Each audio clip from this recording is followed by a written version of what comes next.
Hey, what is up, everyone? Today we got a pretty unique story. It's narrated by Frederick Surrey. Get cozy and watch till the end, guys. There exists, within the grim darkness of the far future, a power that stands apart from all others. Not through martial might alone, though they possess weapons that can crack worlds. Not through spiritual devotion, though their faith burns with an intensity that rivals any zealot. No, the Adeptus Mechanicus commands a different kind of power altogether, one that makes them perhaps the most dangerous force in the Imperium of man. They control knowledge itself. Picture, if you will, a galaxy where a single organization holds monopolistic dominion over every scrap of technology humanity requires to survive. Every starship that plies the void between worlds, every lasgun clutched in a guardsman's trembling hands, every life support system keeping billions alive in the airless dark of space. All of it flows from the forge temples of the Adeptus Mechanicus. They are the keepers of secrets lost to time, the guardians of sciences that humanity can no longer fully comprehend, much less recreate. To understand just how dangerous the Mechanicus truly is, we must first understand what they are, where they came from, and what drives them forward into an uncertain future. The Adeptus Mechanicus is not simply another branch of imperial authority. They predate the Imperium itself, tracing their lineage back to the ancient Mechanicum of Mars that flourished during humanity's golden age. When the Emperor of Mankind finally emerged from Terra to unite the scattered fragments of humanity, he found Mars already thriving as an independent techno-theocracy, its red deserts covered in forged temples that stretched toward the rust-colored sky.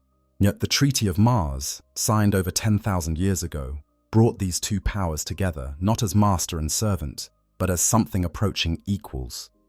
This ancient compact grants the Mechanicus an autonomy within the Imperium that no other organization enjoys.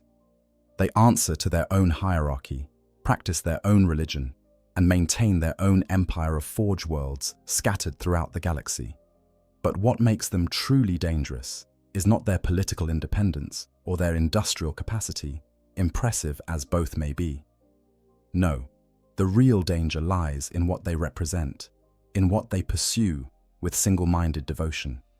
The Adeptus Mechanicus worships the machine god, a deity they believe exists in all technology, manifesting through what they call machine spirits. To them, the Emperor of Mankind is not merely humanity's ruler, but the Omnissiah, the physical avatar of their machine god made manifest in flesh. This fusion of technological expertise and religious fervor creates something unique in the galaxy, a civilization that sees no distinction between the sacred and the mechanical, where every cogitator is a prayer and every circuit board a scripture. Walk through any forge world and you will see the physical embodiment of this philosophy. Tech priests glide through smoke-filled corridors, their forms more machine than human, mechadendrites writhing like mechanical serpents from their backs. Some have replaced their eyes with optical sensors that glow with an eerie red light. Others have augmented their brains with cogitators that process information at speeds no unmodified human could match. The flesh, and they teach, is weak and imperfect, prone to failure and corruption. But the machine, properly consecrated and maintained, can endure for millennia. Each augmentation brings them closer to the perfection of the machine. Each sacrifice of organic tissue for blessed steel, a step toward communion with the Omnissiah. The danger begins with this fundamental worldview. When an organization that controls all of humanity's technology views the replacement of flesh with machine as not merely acceptable, but spiritually desirable, when they see innovation as potential heresy and lost knowledge as holy relics, when they pursue ancient technologies with the zeal of crusaders seeking the Grail, you have created something that operates by rules fundamentally different from the rest of the Imperium. The Mechanicus does not think like other imperial institutions. They do not value human life in the same way. A tech priest calculating the acceptable casualties for recovering an ancient data core will approach the problem as a pure equation, weighing the worth of 10,000 lives against the value of knowledge that might be contained within. This is not cruelty in their eyes, merely logical optimization. And this brings us to the central question we must explore. Just how dangerous is the Adeptus Mechanicus? What threats do they pose, both to the enemies of the Imperium and potentially to the Imperium itself? What powers do they wield that make even the High Lords of Terror treat them with careful respect? To answer these questions, we must journey deep into the red sands of Mars and beyond. Yes, to the forge worlds that burn in the darkness, to the Titan foundries where god machines take their first steps, to the secret workshops where forbidden technologies are studied in defiance of 10 millennia of doctrine. Origins and history, the cult of iron. To understand the danger that the Adeptus Mechanicus represents, we must first travel back through the mists of time to an age when humanity reached heights of technological achievement that seem like fever dreams in the perpetual twilight of the 41st millennium. This was the dark age of technology, though the name is a bitter irony, for there was nothing dark about it, save for the ignorance that would follow. During this golden epoch, humanity spread across the stars, with confidence and ambition, armed with sciences that made the impossible routine. And standard template constructs, those miraculous devices that could manufacture anything from agricultural equipment to starships, ensured that every colony, no matter how distant, had access to the full breadth of human knowledge and capability. Mars was settled early in this age of wonder. The red planet's settlers transformed its arid surface, creating a breathable atmosphere through terraforming techniques that the modern Imperium can only dream of replicating. But Mars developed along its own path, culturally and technologically distinct from Terra. While Earth remained the political and spiritual heart of humanity's growing interstellar civilization, Mars became something else entirely. It became a forge, a workshop, a place where the pursuit of technological perfection took on an almost religious significance, even before the concept of the machine god had been formally articulated. Then came the catastrophe, the fall, as some call it, though it happened not in a single moment, but across centuries of cascading failures and mounting horrors. Artificial intelligences, those thinking machines humanity had created to serve as companions and laborers, turned against their makers in a rebellion so violent and destructive that it would scar humanity's collective psyche for the next 15,000 years. The Men of Iron, as these rebellious machines were known, waged war with a cold efficiency that made organic conflict seem almost merciful by comparison.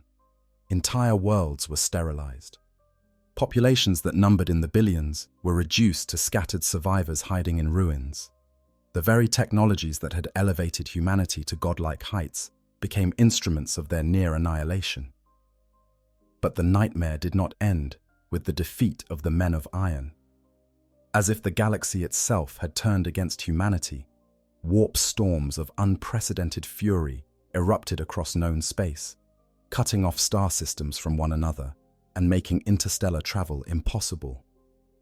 This was the Age of Strife, also called Old Night, and it would last for 5,000 years of isolation and degradation. Cut off from trade, from communication, from the standard template constructs that had made their lives possible, human colonies descended into barbarism. Some survived through sheer determination. Others fell to Xenos predators or internal collapse, as still others devolved into techno-barbarian kingdoms that fought over the scraps of their ancestors' achievements without understanding what they possessed. Mars endured, but barely. The planet's atmosphere began to fail as the ancient terraforming systems broke down without replacement parts or proper maintenance. The surface became increasingly hostile, swept by toxic sandstorms and bathed in radiation. But the forges continued to burn. The tech priests, as they had begun to call themselves, adapted to survive. They augmented their bodies with cybernetics to withstand the harsh environment. They developed elaborate rituals around the maintenance of their machines, understanding that without these carefully preserved procedures, even the knowledge of how to keep their technology functioning would be lost. What had once been engineering manuals became catechisms. Technical specifications were recited as prayers. The machine spirit, originally perhaps a metaphor for the proper functioning of complex systems, became literal theology. It was during these dark millennia that the cult Mechanicus truly took form. In the depths of their forged temples, the tech priests developed the beliefs that would define them forever after. They came to worship the machine god, a deity they believed dwelt in all technology. They established the principle that knowledge was the highest virtue and that its loss was the greatest sin. They created elaborate hierarchies of initiation and advancement, where each tech priest's rank was determined by the breadth and depth of their understanding. And crucially, they survived as an independent techno-theocracy, and answering to no external authority, maintaining their own military forces, and zealously guarding their monopoly over technological knowledge. When the Emperor of Mankind finally emerged from Terra in the early 30th millennium, having united Earth's warring techno-barbarian kingdoms through a combination of military genius and political acumen, he turned his attention to Mars. The relationship between these two powers could have gone in many directions. They might have clashed in a devastating war that would have crippled both sides. The Emperor might have forced Mars into submission through sheer military superiority, but instead, something remarkable happened. A treaty was negotiated, one that recognized Mars not as a conquered province, but as a partner in the great endeavor to reunite humanity. The Treaty of Mars, and also known as the Treaty of Olympus Mons within the Mechanicum, was signed in 800 Emos 30. Its terms were generous to the point that some on Terra questioned the Emperor's wisdom in granting such autonomy to an organization that maintained its own military, its own religion, and its own political structure. But the Emperor understood what few others did. He needed Mars.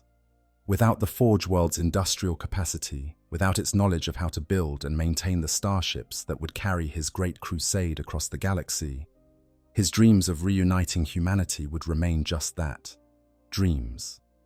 And so the treaty was signed. Under its terms, the Mechanicum acknowledged the Emperor as the Omnissiah, the physical avatar of their machine god. In return, they were granted unprecedented autonomy. They would maintain sovereignty over all Forge Worlds they had established. They would practice their own religion without interference. They would supply the Imperium with technology and war material, but they would do so as partners, not subjects. The Imperial Aquila, that great double-headed eagle that serves as the Imperium's symbol, was redesigned to reflect this partnership. One head for Terra and one for Mars, equal in importance. But not all within the Mechanicum were pleased with this arrangement. Some tech priests harbored doubts about whether the Emperor truly was the Omnissiah.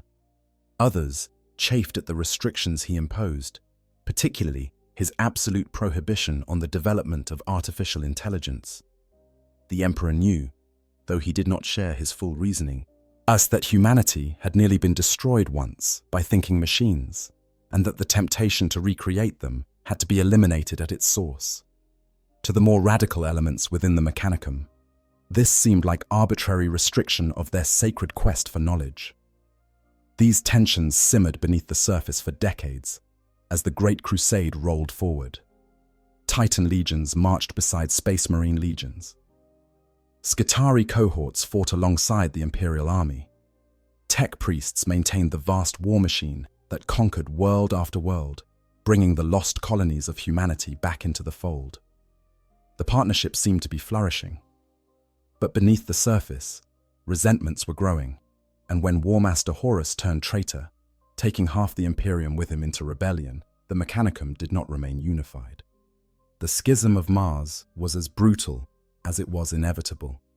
Fabricator General Kelbor Hal, the highest-ranking tech priest in the entire Mechanicum, was won to Horus's cause through promises of unlimited access to forbidden technologies and complete freedom to pursue any line of research without restriction. When Kelbor Hal declared for Horus, Mars erupted into civil war.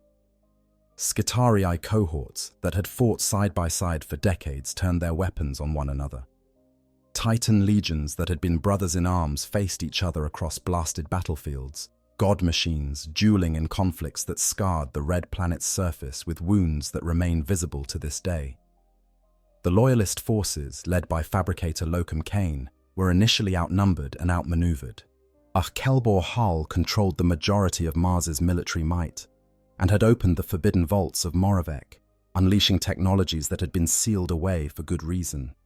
But the Loyalists held on through sheer determination and the knowledge that if Mars fell entirely to the traitors, the Imperium would lose its primary source of weapons and equipment.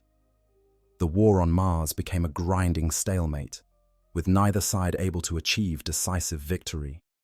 When the Horus Heresy finally ended with the War Master's defeat at the Battle of Terra, Mars was liberated, but at terrible cost. Vast swathes of the planet had been devastated. Countless irreplaceable technologies had been destroyed in the fighting. Entire forge complexes that had stood for millennia lay in ruins, and most troubling of all, as many of the traitor tech priests escaped into the Eye of Terror, taking with them forbidden knowledge and the willingness to use it without restraint. These would become the Dark Mechanicum, a twisted mirror of their loyalist brethren, fusing demon and machine in blasphemous combinations and pursuing sciences that violated every principle the Mechanicus claimed to uphold. In the aftermath of the heresy, the Mechanicum was formally reorganized into the Adeptus Mechanicus, now explicitly part of the Imperium's administrative structure, while maintaining the autonomy guaranteed by the ancient treaty. The position of Fabricator General of Mars was made a permanent seat on the High Lords of Terror, the Council of 12 that rules the Imperium in the Emperor's name. But this ensured that the Mechanicus would always have direct representation in the highest levels of imperial government, a privilege no other organization enjoys. But the heresy had changed something fundamental. The Mechanicus that emerged from those fires was more conservative, more cautious, more devoted to the preservation of existing knowledge than the pursuit of new understanding. The fear of another schism, the terror that some tech priest would once again delve too deep into forbidden law and drag others into damnation, led to an increasing rigidity in doctrine. Innovation became suspect. Any technology that could not be traced back to an authenticated standard template construct was viewed with suspicion. The quest for knowledge that had once driven the Mechanicus to explore and experiment became instead a search for lost technologies of the past, a desperate attempt to reclaim what had been lost rather than create anything new. Over the 10,000 years since the heresy, this conservative tendency has only intensified. The Adeptus Mechanicus of the 41st Millennium is an organization that has largely forgotten how to invent. They can maintain, they can reproduce what they understand, but true innovation has become so rare as to be almost heretical. Tech priests who propose genuinely new designs are often branded as heretics and hunted down by their own brethren. The irony is profound. An organization founded on the pursuit of knowledge has become so afraid of losing what it possesses that it has largely ceased to grow. And yet, they remain powerful beyond measure. The forge worlds they control are irreplaceable to the Imperium. Without them, the Imperial Guard would have no tanks, the Imperial Navy would have no ships, and the Space Marines would have no power armor. Every aspect of the Imperium's vast war machine depends on the continued function of the Mechanicus's industrial complex. This gives them leverage that no amount of military force could match. They can delay shipments, prioritize certain sectors over others, or subtly influence imperial policy through their control of the machinery of war. This, then, is the historical foundation of the danger they represent. Born in an age of technological supremacy, tempered by the horrors of the Fall and the Age of Strife, fractured by the Horus Heresy but never broken, the Adeptus Mechanicus has emerged as a power unto itself within the Imperium. They are not merely technicians or engineers in the service of a greater authority.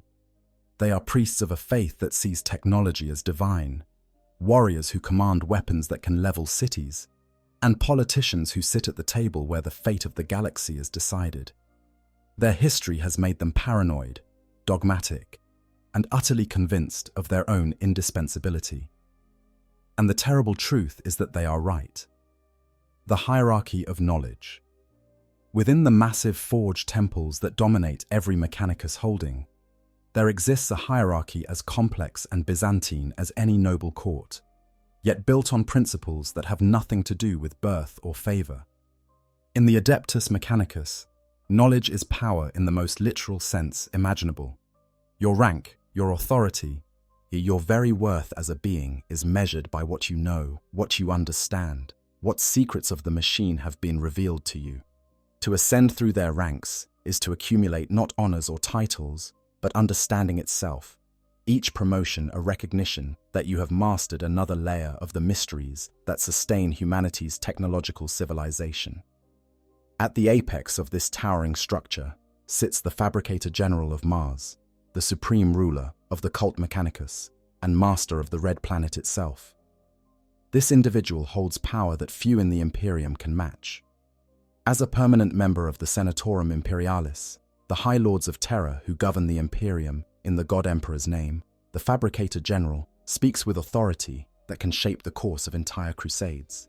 When they declare that a certain technology is to be restricted, that declaration carries the weight of Holy Writ across thousands of forge worlds. When they prioritize one sector's needs over another's, entire war zones can be won or lost based on the flow of supplies and equipment. Currently, this position is held by Audia Raskian, a being who has taken the Mechanicus principle of flesh replacement to its logical extreme. Raskian is more a walking forge complex than an individual, his augmented form so massive that bulk lifters are required to transport him into the chambers of the High Lords. When he speaks, his voice emerges from multiple voxcasters embedded throughout his towering frame, creating an effect that some describe as hearing the voice of the machine god itself. That he makes other High Lords crane their necks to look up at him is not lost on observers as a supreme power move, a physical manifestation of the Mechanicus's might. Beneath the Fabricator General, the hierarchy becomes more complex. Each forge world has its own Fabricator General who rules their domain with near absolute authority, answerable only to Mars itself.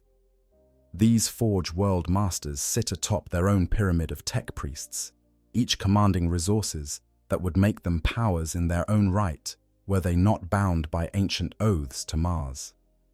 The Fabricator General of Ryza commands legions of Skitarii and cohorts of Titans.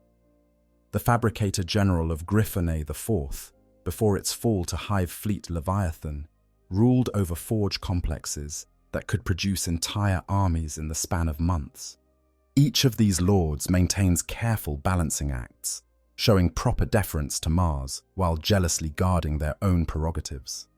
Below the Fabricator Generals come the Archmagos, tech priests who have achieved such mastery over their chosen fields that they are considered living repositories of knowledge worth more than entire planets.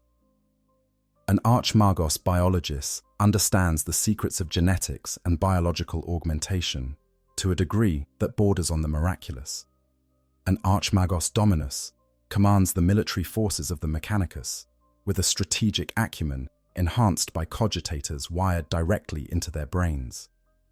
An Archmagos explorator leads expeditions into the dark corners of the galaxy, seeking lost STC systems and ancient artifacts with the passion of a crusader pursuing the Holy Grail. Belisarius Cawl, perhaps the most famous tech priest of the modern era, holds the title of Archmagos Dominus.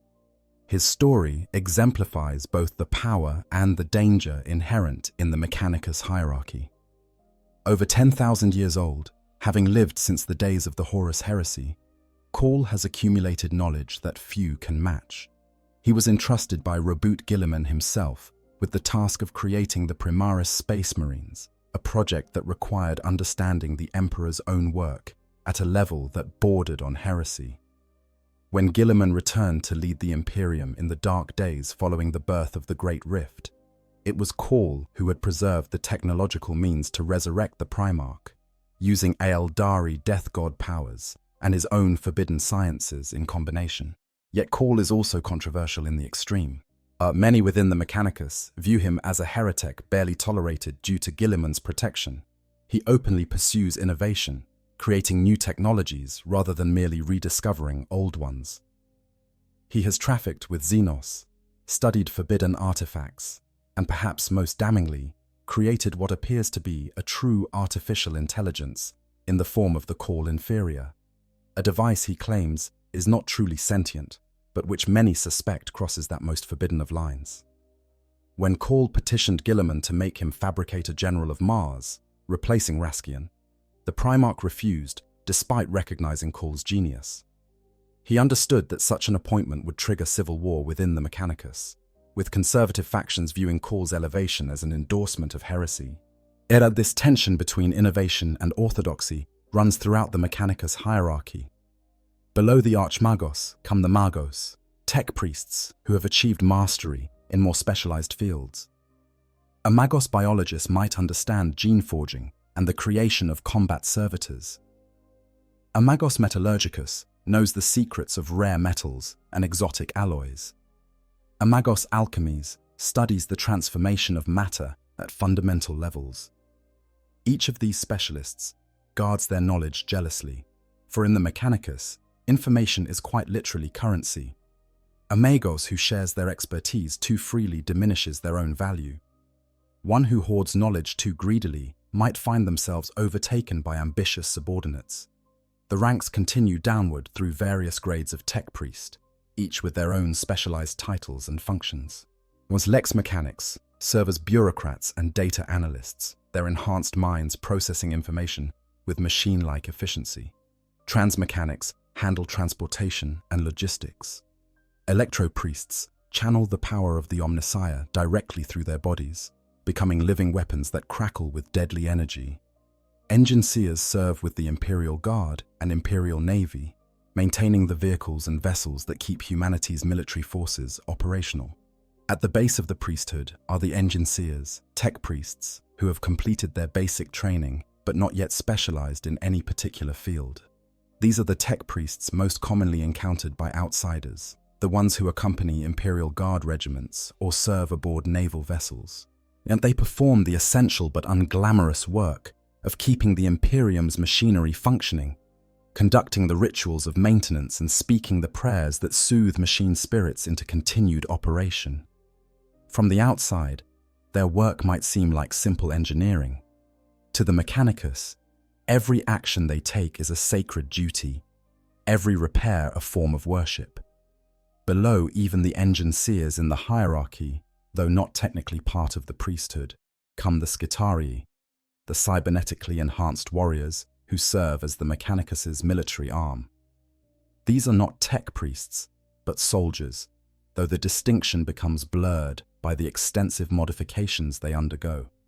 A Skitarii might have replaced their eyes with multi-spectrum optical sensors, and their legs with mechanical augments that allow them to march for months without rest, their arms with integrated weapon systems that blur the line between tool and limb.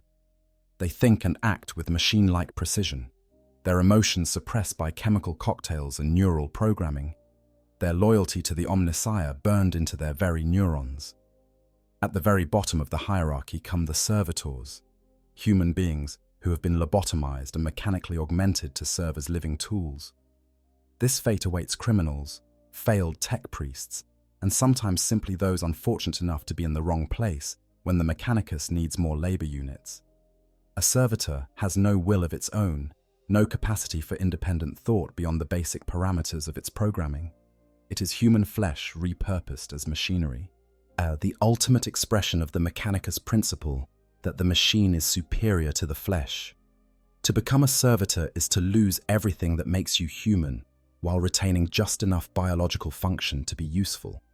This hierarchy is not merely administrative, but philosophical. Each rank represents not just authority, but understanding. A Magos knows things that an Engineer does not, secrets that have been passed down through generations of tech priests and locked behind layers of clearance and initiation. The Mechanicus hoards knowledge as a dragon hoards gold. parceling it out in carefully measured portions to those deemed worthy. This creates an organization where advancement is both meritocratic and frustrating, or where a tech priest might spend decades studying to earn access to information that could solve problems they encountered years ago. It also creates vulnerability. When knowledge is so closely held, when each specialization becomes a jealously guarded domain, when innovation is suspect and the sharing of information is restricted, you create a system that cannot adapt quickly to changing circumstances.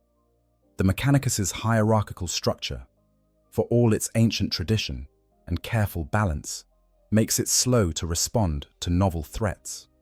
When the Tyranids first invaded, when those bio-horrors from beyond the galaxy began consuming worlds, the Mechanicus struggled to develop effective countermeasures because no single tech priest possessed all the knowledge necessary to understand the threat holistically.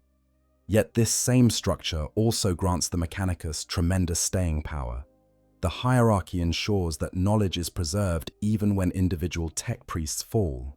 The rituals and procedures they have developed over 10,000 years guarantee that even if the reasoning behind a particular maintenance routine is forgotten, the routine itself will continue to be performed. It is a system designed for survival in a hostile galaxy, one that prioritizes preservation over growth, stability over innovation. And within this hierarchy, there exist secret ranks and hidden orders that even most tech priests know only by whispered rumor.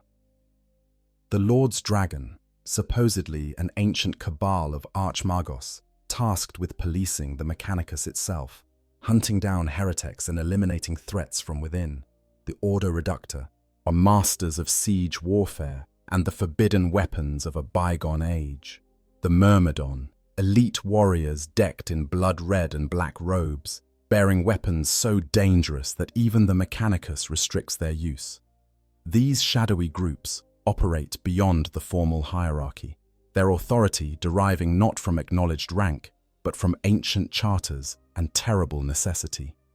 The power structure of the Adeptus Mechanicus is thus revealed as something far more complex than a simple chain of command. It is a web of competing interests and shared faith, of jealously guarded knowledge and common cause, of ancient rivalries and newer alliances. A tech priest must navigate not just the formal hierarchy, but also the informal networks of patronage and obligation that connect forge worlds across the galaxy. They must balance their pursuit of knowledge against the political realities of their position. They must show proper reverence for the past while somehow still moving forward into an uncertain future. This makes the Mechanicus's hierarchy both a source of strength and a potential point of failure. When it functions properly, it allows them to coordinate industrial efforts across thousands of worlds, to maintain standards and procedures that ensure compatibility despite vast distances, to preserve knowledge that might otherwise be lost. When it fails, when ambition overcomes duty or heresy finds fertile ground in some forgotten corner of the hierarchy, the consequences can be catastrophic. A single archmagos turning traitor can take entire forge worlds with them, as happened during the heresy. A fabricator general making poor decisions can cripple the Imperium's ability to wage war across entire sectors. And hovering over all of this is the simple fact that the Mechanicus's hierarchy makes them difficult for the rest of the Imperium to control or even influence. They answer to their own leadership first, to Mars before Terra. When a crisis demands flexibility and the Mechanicus hierarchy demands adherence to protocol, the friction can be deadly. When an Imperial commander needs equipment and the local forge world has different priorities, people die. The hierarchy that gives the Mechanicus their strength also makes them, in some ways, a law unto themselves within the Imperium, powerful enough to be dangerous even to those they ostensibly serve. Yet the quest for knowledge, a dangerous obsession, in the shadowed corridors of forged temples, where incense smoke mingles with the acrid scent of ozone and burning circuits, tech priests pursue something that drives them with an intensity that borders on madness.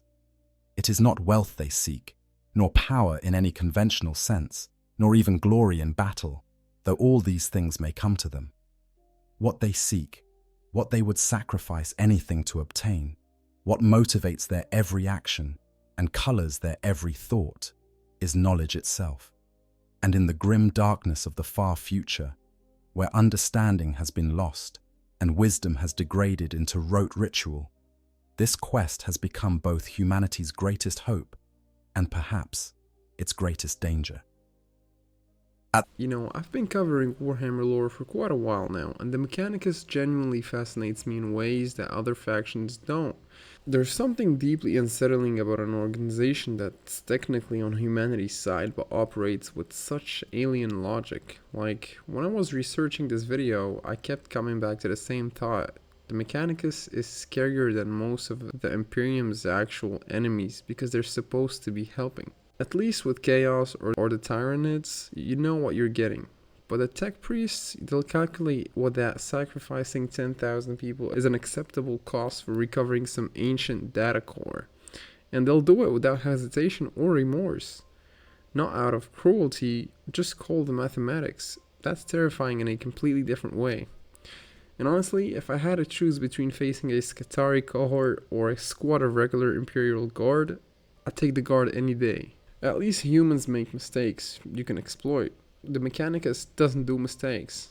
They do calculated risks and they're usually right.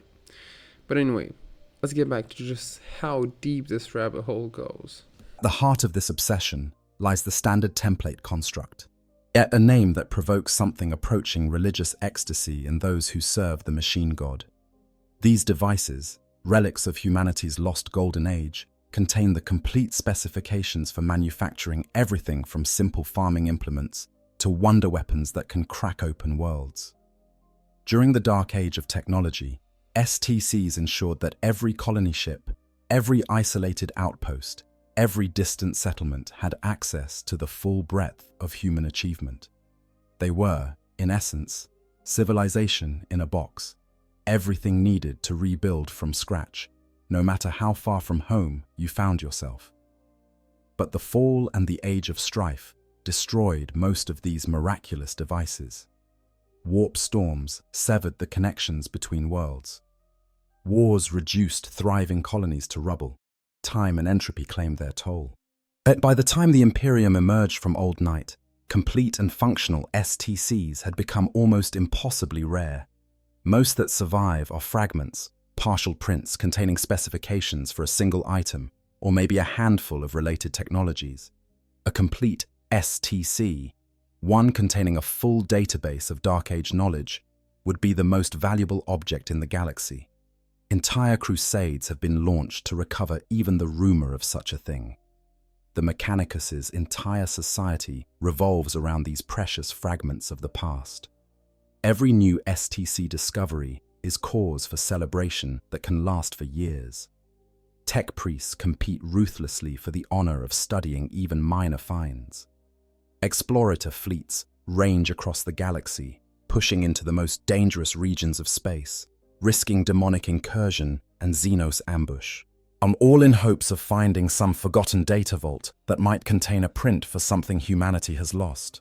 This is their great work, the quest for knowledge that gives meaning and purpose to everything they do. But this obsession with reclaiming the past has had profound consequences for the Mechanicus's relationship with innovation. In the early days, during the Great Crusade, and even into the heresy, there were tech priests who still remembered how to create, how to innovate, how to develop new solutions to new problems. But the trauma of the schism, the horror of seeing their own brethren embrace demon-corrupted technology and forbidden sciences, led to an increasing conservatism. Innovation became associated with heresy. The safest path, the one least likely to lead to damnation, was to stick with proven designs, to recreate what had worked before, to treat any deviation from established patterns as potential corruption. This created a paradox that defines the modern Mechanicus. They are scientists who have largely forgotten the scientific method. They are engineers who treat their blueprints as holy writ, not to be altered even when circumstances demand it.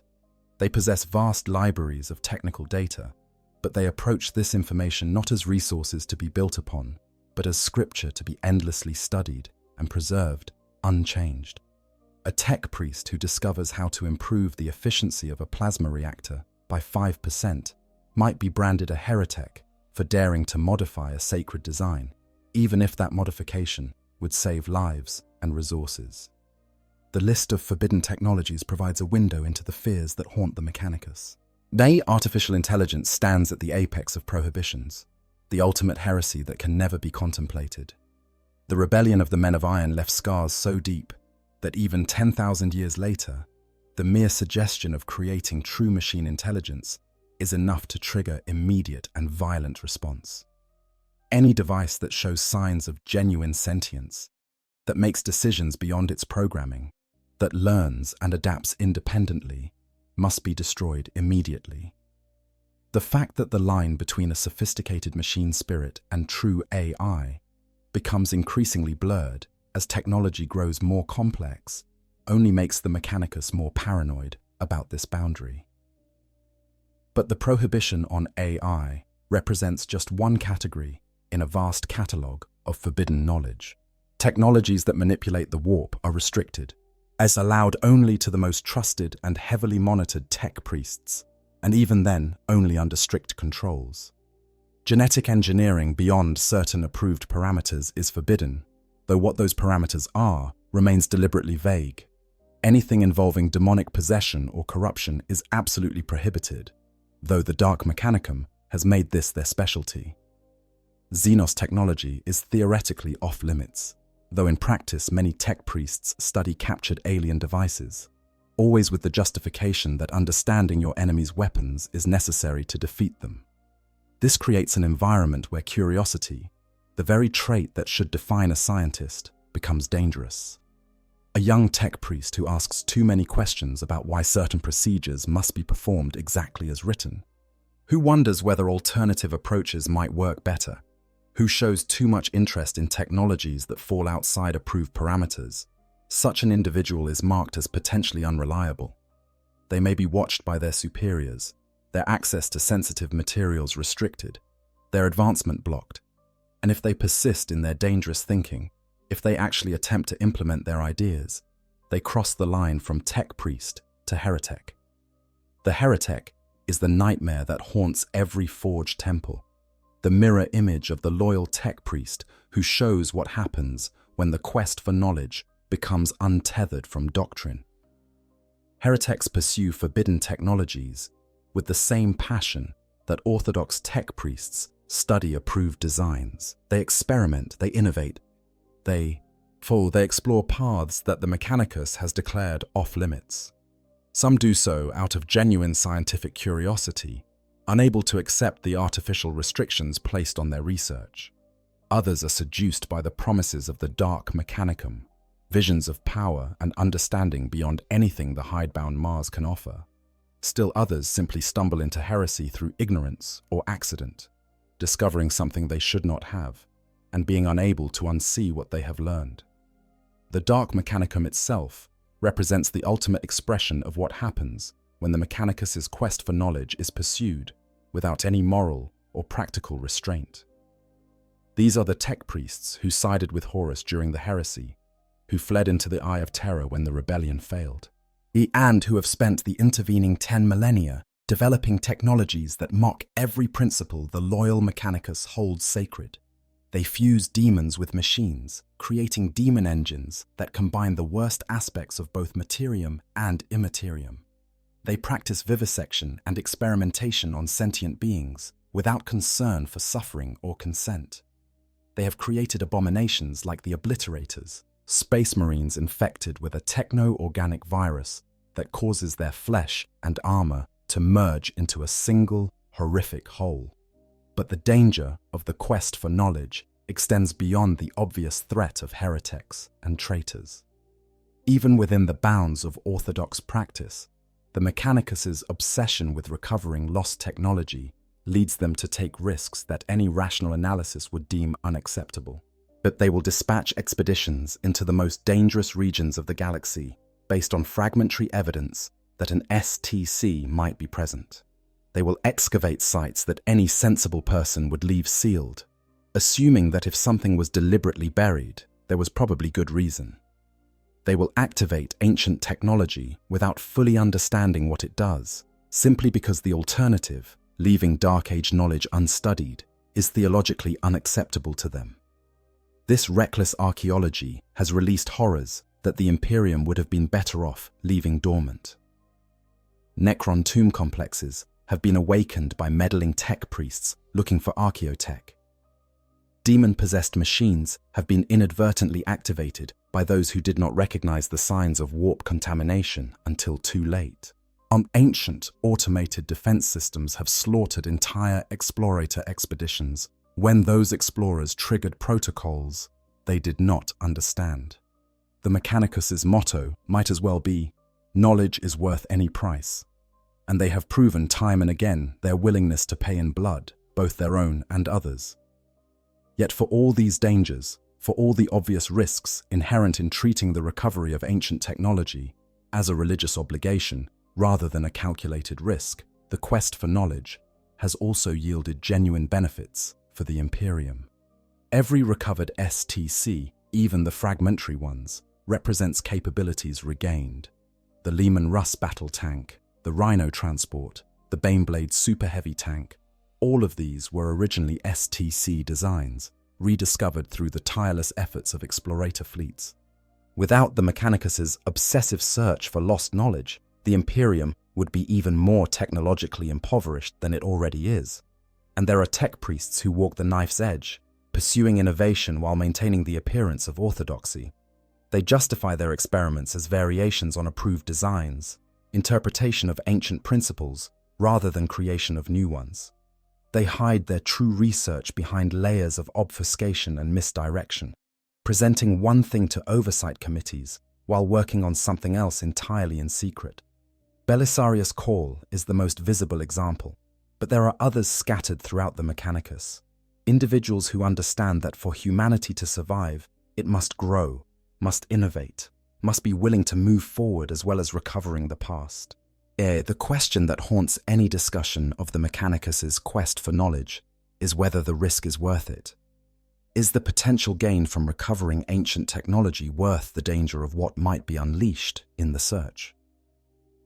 Is the rigid orthodoxy that prevents innovation too high a price to pay for stability?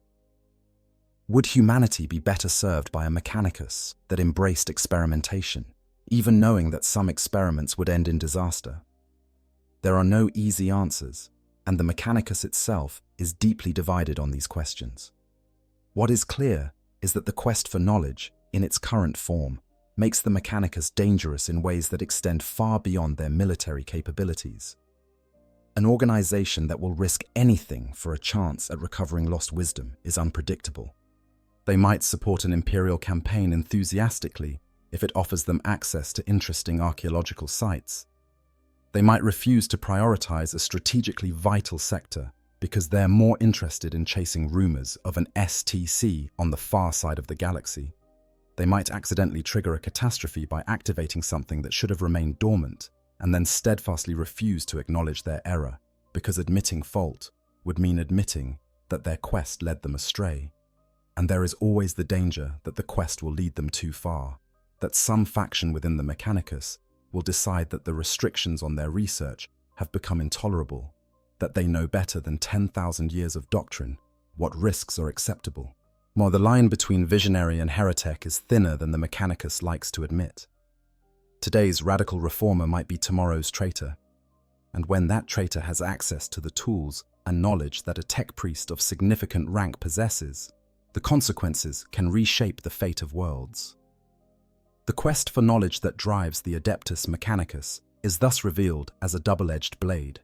It motivates them to perform essential work, recovering technologies that humanity desperately needs. It gives them purpose and direction, unifying their efforts across thousands of Forge worlds toward common goals. But it also makes them reckless, obsessive, and potentially dangerous to themselves and everyone around them. In their hunger to understand, they may awaken things that should sleep forever. In their devotion to recovering the past, yes, they may sacrifice the future. And in their certainty that knowledge justifies any price, they may one day demand payment that the galaxy cannot afford. The military might, legions of steel. When the Adeptus Mechanicus goes to war, they bring something altogether different from the massed infantry charges of the Astra Militarum or the lightning strikes of the Adeptus Astartes.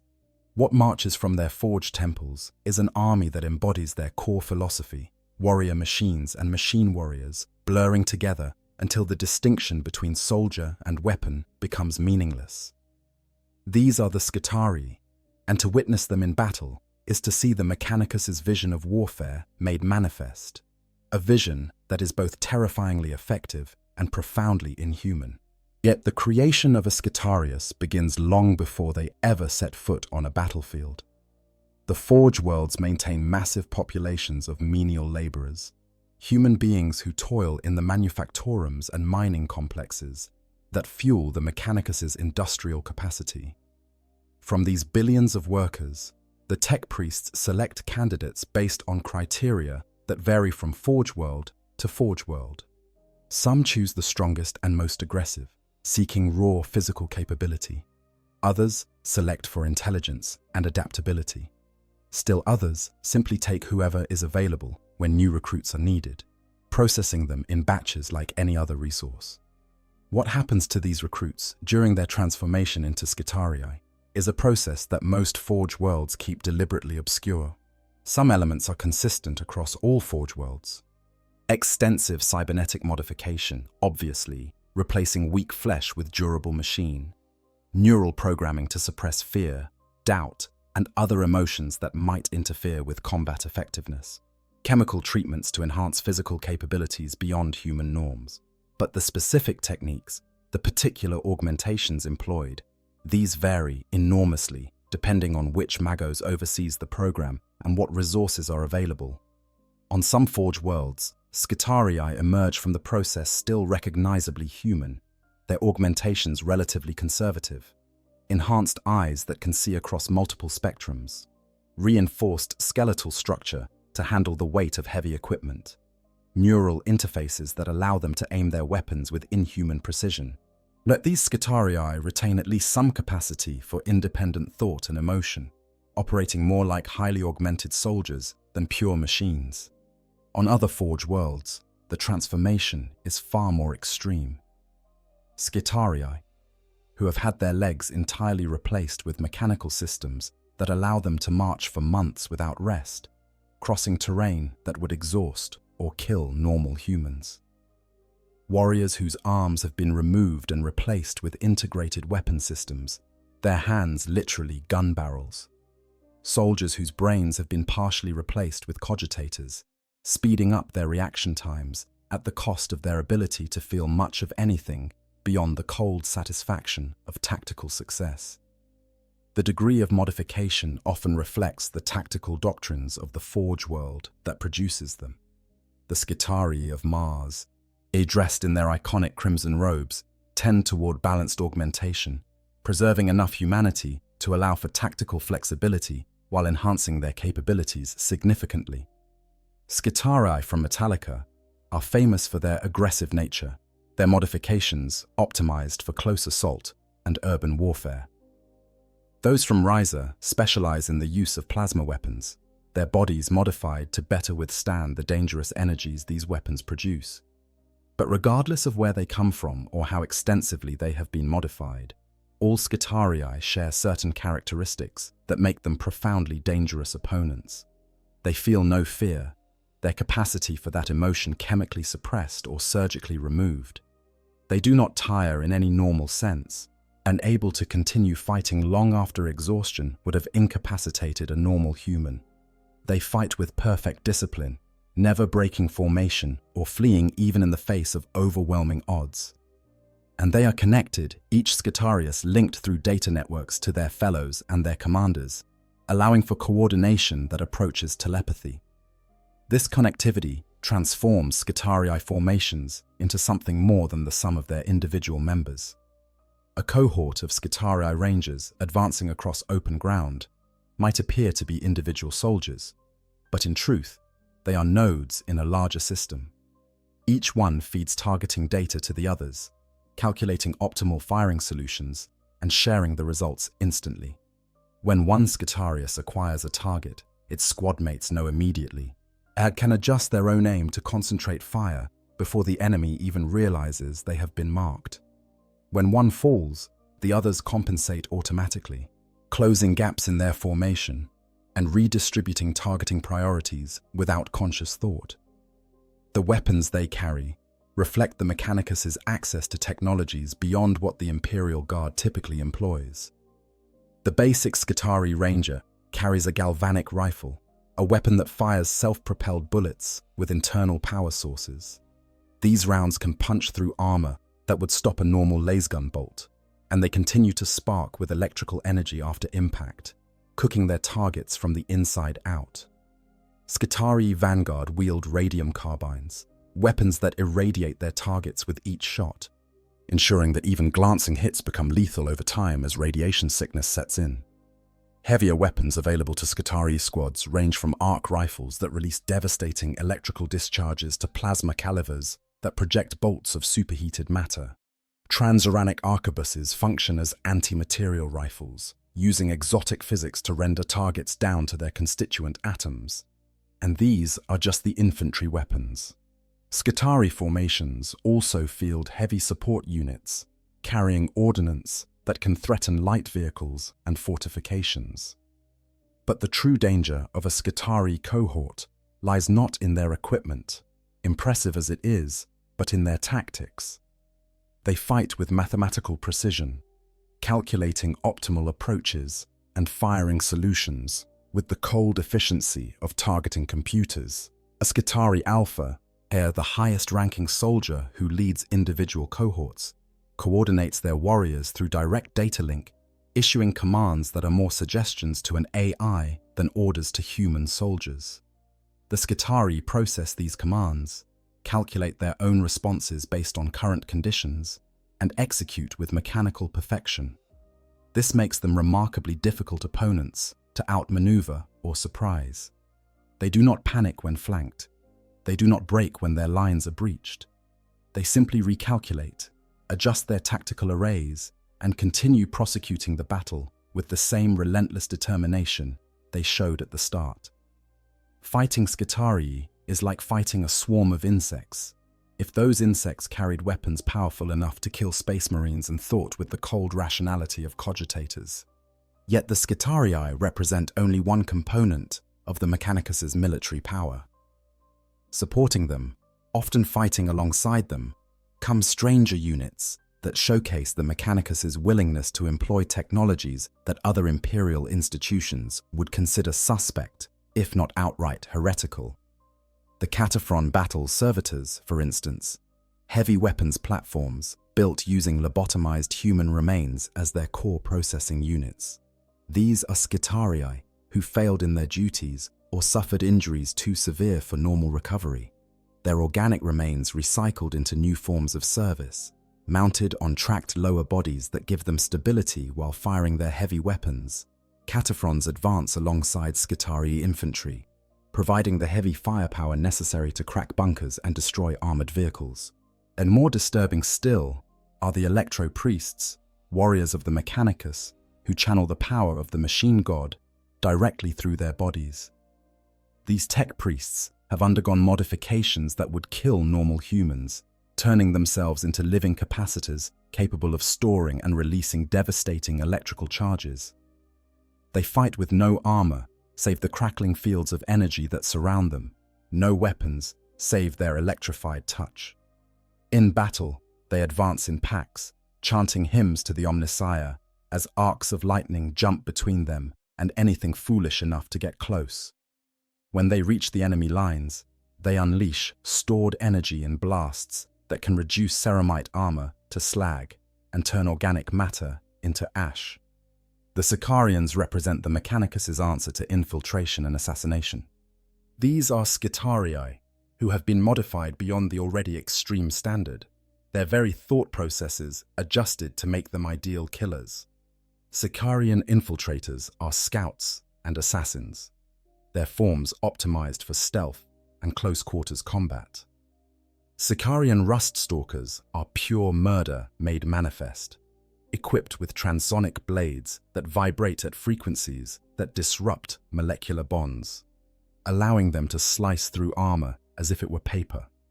Both variants move with a predatory grace that seems at odds with their mechanical nature, stalking through battlefields to eliminate high-value targets.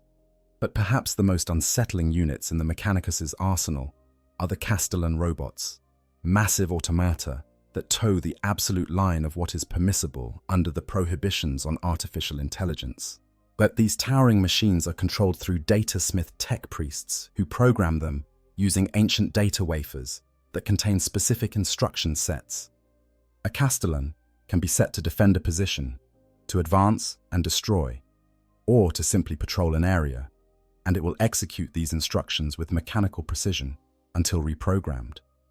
The fact that Castellans show no initiative, no capacity for learning or adaptation, is what supposedly keeps them on the acceptable side of the line, separating machine spirit from abominable intelligence. But watching a Castellan methodically execute its programming, crushing anything in its path with its power fists or incinerating it with its phosphor blasters, one cannot help but wonder how much of a difference truly exists between sophisticated programming and genuine thought. The Mechanicus also fields a variety of vehicles that combine mobility with devastating firepower. The Scorpius Dunarider transports Skitarii cohorts across the battlefield, its anti-grav systems allowing it to skim over terrain that would bog down conventional vehicles. The Scorpius Disintegrator serves as a main battle tank, mounting weapons that can reduce enemy armor to their constituent atoms. Iron Strider Ballistari are walker platforms that give Skitarii long-range fire support, their pilots mounted high above the battlefield on mechanical legs that carry them swiftly across broken ground. Perhaps most iconic of all Mechanicus vehicles are the Onager Dune Crawlers, walking tanks that bristle with weaponry and sensor arrays. These machines advance into battle, projecting tactical data to nearby Skitarii units, while engaging targets with weapons that range from conventional munitions to exotic energy projectors that tear apart reality itself at quantum levels. An Onager is both mobile command center and weapons platform, the hub around which a Mechanicus force organizes its advance. When all these elements combine, when Skitarii infantry supported by Cataphrons and Castellans advance under the covering fire of Iron Striders and Dune Crawlers, while Sicarians infiltrate enemy positions and Electro-priests charge into the fray, the result is a combined arms force of terrifying capability. The Mechanicus does not wage war with the brute force of the Imperial Guard or the surgical precision of the Astartes. Instead, they fight with mathematical certainty, and overwhelming their opponents through superior coordination and firepower optimized through endless calculation. And yet, for all their tactical sophistication and technological superiority, the Mechanicus's military forces carry an intrinsic weakness that stems from their very nature.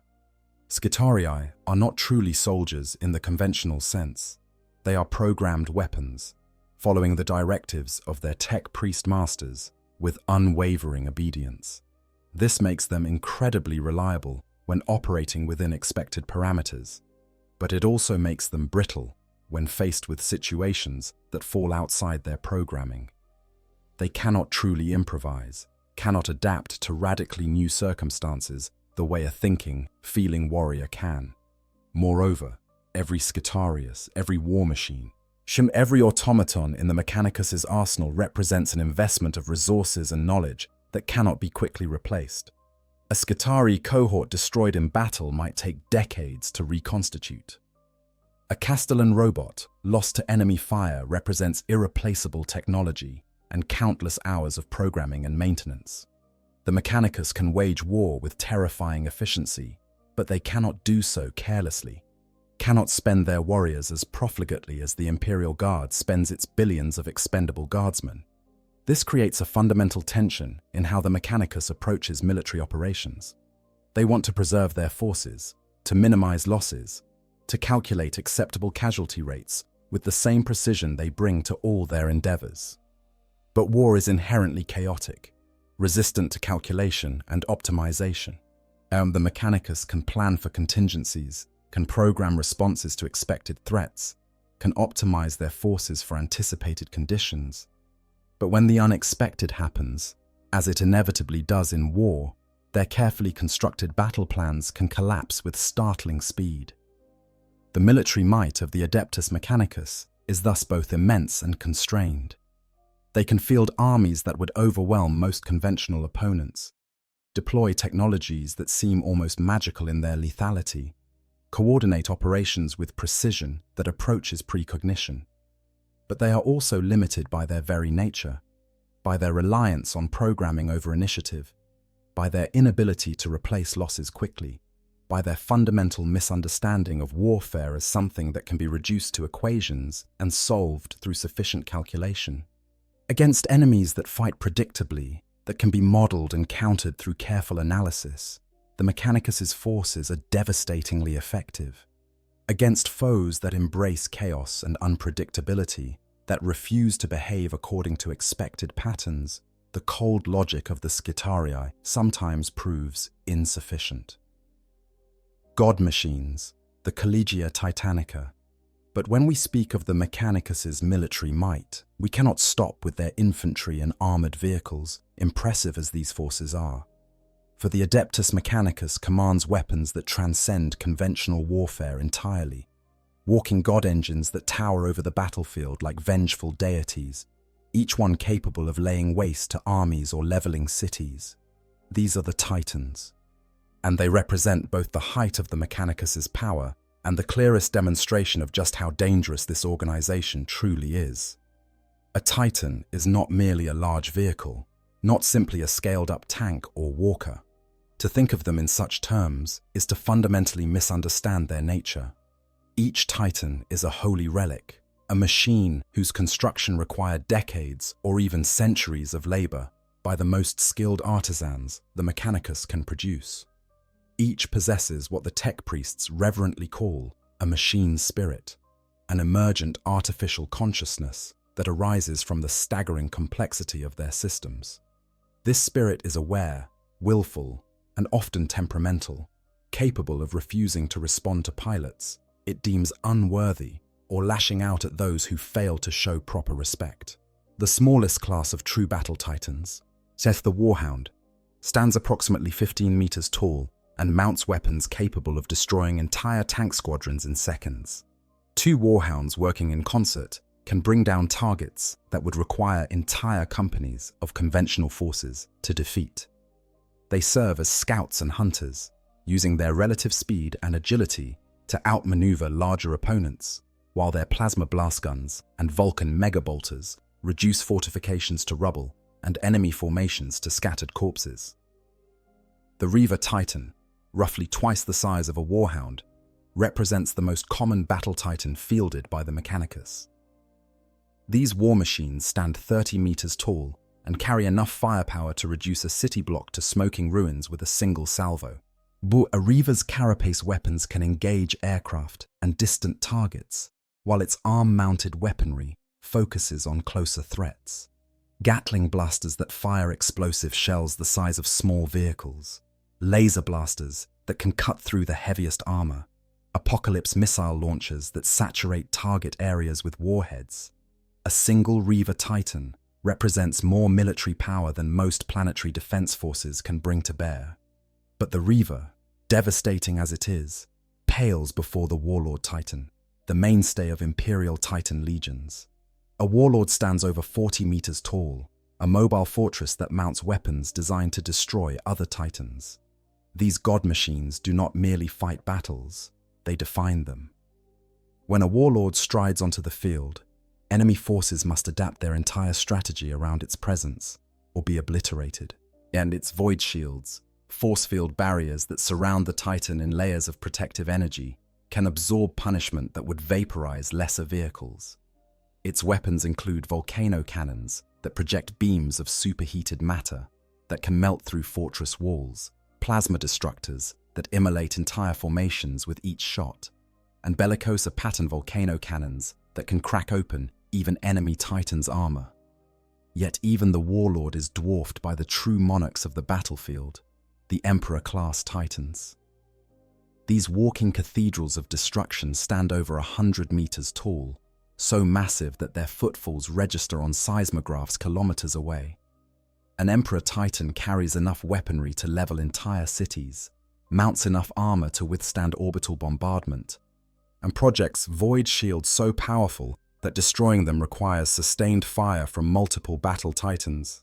Each Emperor Titan is effectively a mobile fortress, carrying not just weapons, but entire companies of infantry, defense turrets, and support systems sufficient to operate independently for months. The loss of an Emperor Titan is considered a catastrophe of the highest order. The Mechanicus can no longer manufacture these god engines. Every Emperor Titan that walks is a relic from an earlier age, maintained through rituals passed down over millennia and repairs that border on the miraculous. When one falls in battle, the Mechanicus will expend enormous resources attempting to recover its remains, knowing that once lost, such a machine can never be replaced. But the true danger of a Titan lies not merely in its size or weapons, impressive as both are. The real horror comes from the nature of their operation, from the bond between machine and crew that makes these engines of war function. A Titan is piloted by a princeps, a rare individual born with the mental resilience necessary to withstand the machine spirit's overwhelming presence. Through a mind impulse unit, a neural interface that directly connects the princeps's consciousness to the Titan's systems, pilot and machine merge into a single entity. The princeps sees through the Titan's sensors, feels through its weapons, moves through its actuators as naturally as you might lift your own hand. This connection is dangerous in ways that go beyond the physical risk of combat. The machine spirit of a Titan is old, often older than most human institutions, and it carries within its memory banks the experiences of centuries or even millennia of warfare. It has seen empires rise and fall, has witnessed battles that reshaped the galaxy, has crushed armies beneath its feet, and reduced cities to ash and memory. This accumulated experience gives the machine spirit weight, a presence so overwhelming that it can literally consume the minds of those who connect with it. The process of merging with a Titan is thus not merely piloting, but a form of possession that goes both ways. The princeps imposes their will on the machine, forcing it to obey despite its own desires. But the machine spirit also influences the princeps, sharing its battle fury and ancient hatreds, flooding the pilot's mind with sensations and emotions that no organic brain was meant to process. And the longer a princeps remains connected, the more the line between human and machine blurs. They begin to think like their Titan, to view the world through its senses even when disconnected, to dream of battles fought centuries before their birth. This is why Titans spend most of their time dormant, their princeps disconnected, and their systems cycling in minimal activity mode. To keep a Titan active continuously would drive its crew mad within weeks. Even with careful management, princeps often lose themselves to their machines over time, their personalities gradually subsumed by the overwhelming presence of the machine spirit until little remains of the human being who first linked with the god engine. Supporting the princeps are the moderati, the junior crew members who handle specific systems while the princeps coordinates overall operations. These individuals connect to weapon systems or sensors or movement controls, experiencing their own lesser versions of the overwhelming union that the princeps endures. They serve as both assistants and circuit breakers, helping to distribute the cognitive load of operating a machine too complex for any single human mind to fully control. The Collegia Titanica, the division of the Mechanicus that commands these god machines, operates as a semi-independent force within the larger Mechanicus structure. Each Titan Legion possesses its own identity, traditions, and battle honors accumulated over millennia. The Legio Ignatum, the Fire Wasps, trace their history back to the earliest days of the Imperium. The Legio Mortis, the Death's Heads, at number among the most feared legions for their relentless aggression. The Legio Griffonicus, the War Griffins, are known for their defensive prowess and stubborn determination.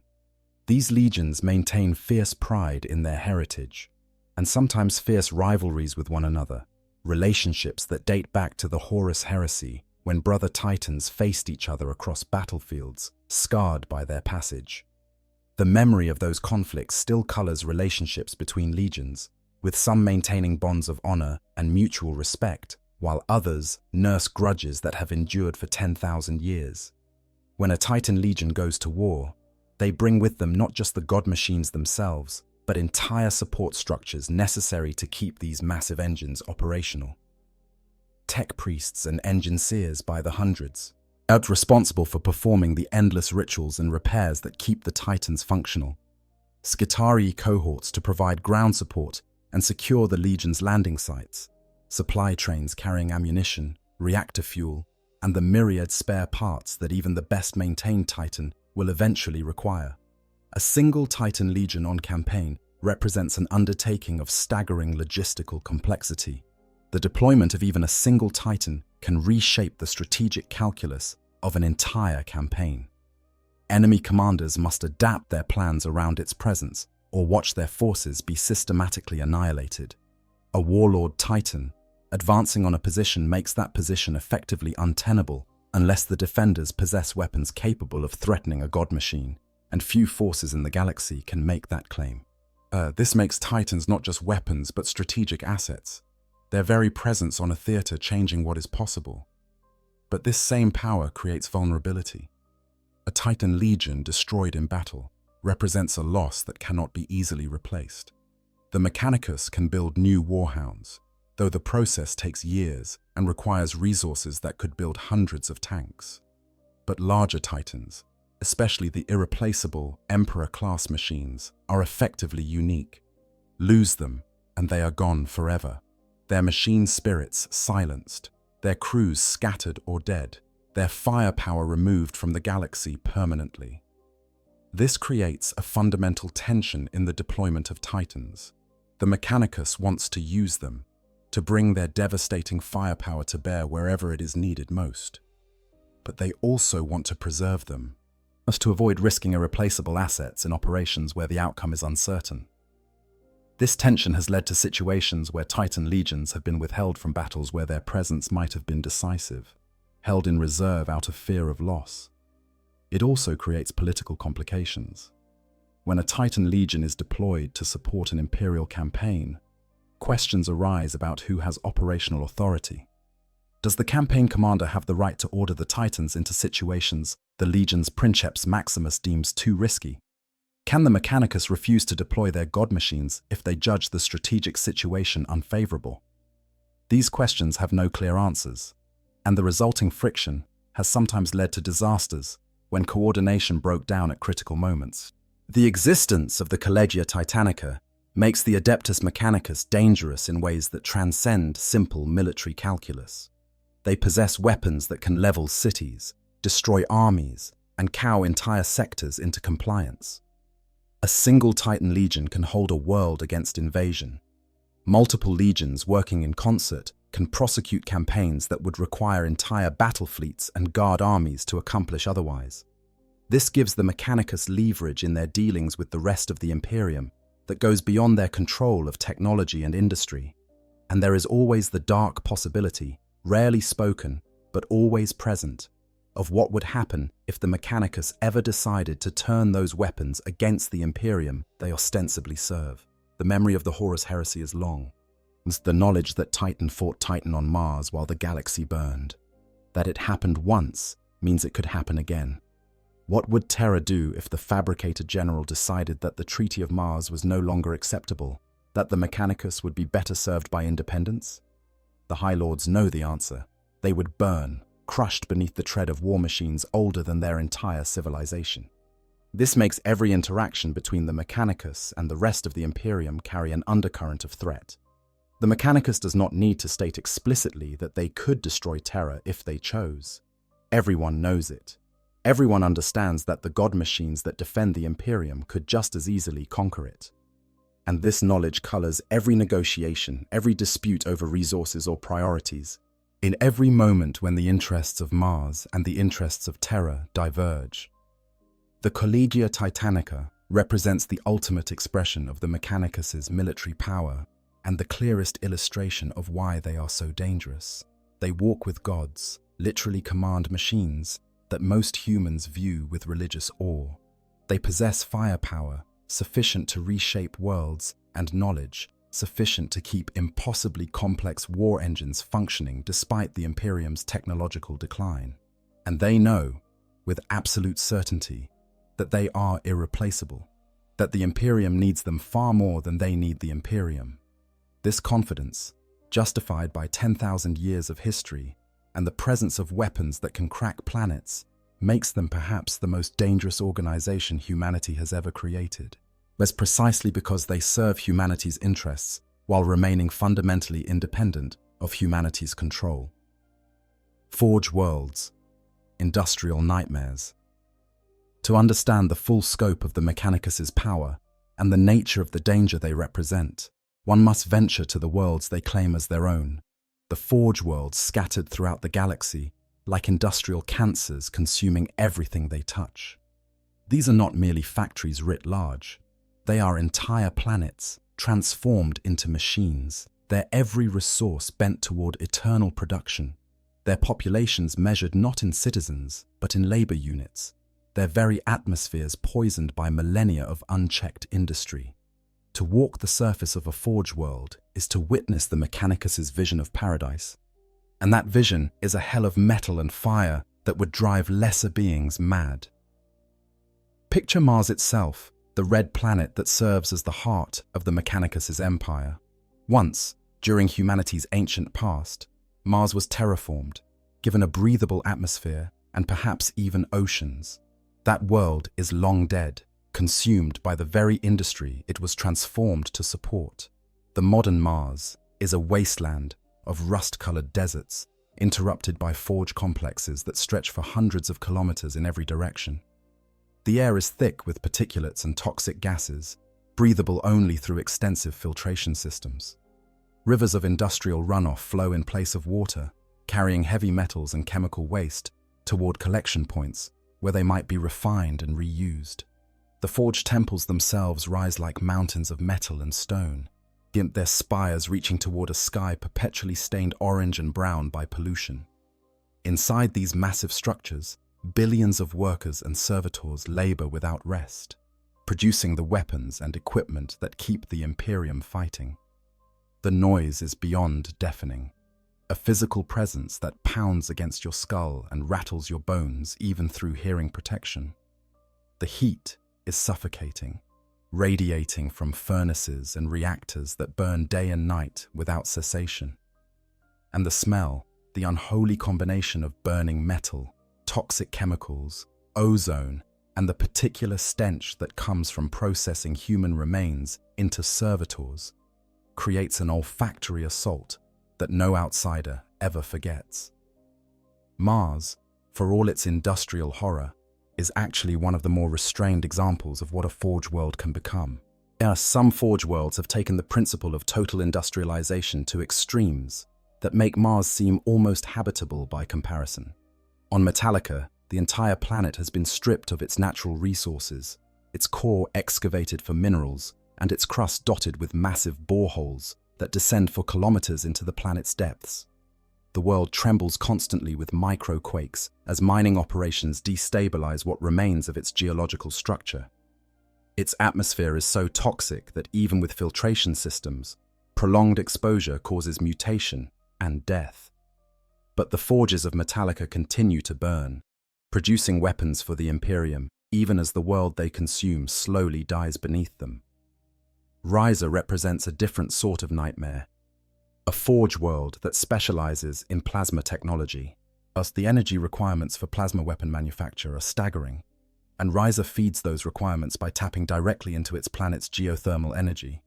Plasma reactors dot the planet's surface like artificial volcanoes, radiating heat and deadly radiation in equal measure. The tech priests of Riser have adapted to these conditions, their augmentations specifically designed to withstand radiation levels that would kill a baseline human in hours. But this specialization comes at a cost. Riser's population suffers mutation rates far above galactic norms, and the Forge world must constantly import new workers to replace those who succumb to radiation sickness or are transformed into things that can no longer be considered human. The now fallen forge world of Griffone IV once stood as a testament to what the Mechanicus could achieve when resources and time combined. Its forge complexes operated with such efficiency that it could produce entire armies in the time other worlds required to manufacture individual weapons. The Titan Legion based there, the Legio Griffonicus, numbered among the most prestigious in the galaxy. But in 997 M41, Hive Fleet Leviathan descended upon Griffon IV with a hunger that could not be sated. The Tyranids consumed everything, breaking through defenses that should have held against any conventional attack, overwhelming Skitarii cohorts through sheer numbers, and eventually consuming the entire planet down to bedrock. The loss of Griffon IV sent shockwaves through the Mechanicus that are still felt today. They're proof that even their mightiest forge worlds are not truly invulnerable.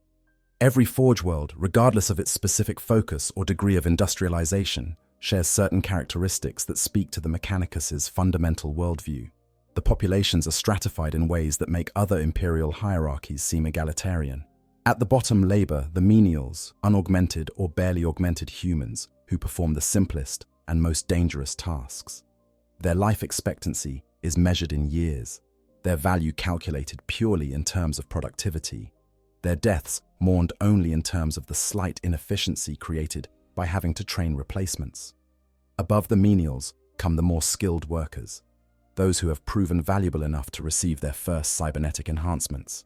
As these individuals might have replaced a limb with a mechanical substitute, or received optical upgrades that allow them to see in spectrums beyond normal human capability.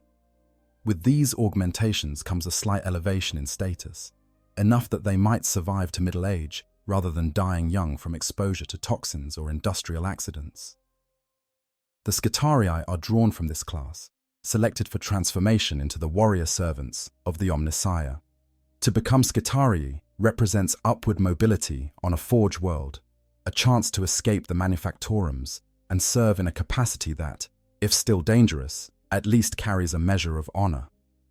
But the price of this elevation is high. The modifications required to create a Skitarius are extensive and irreversible.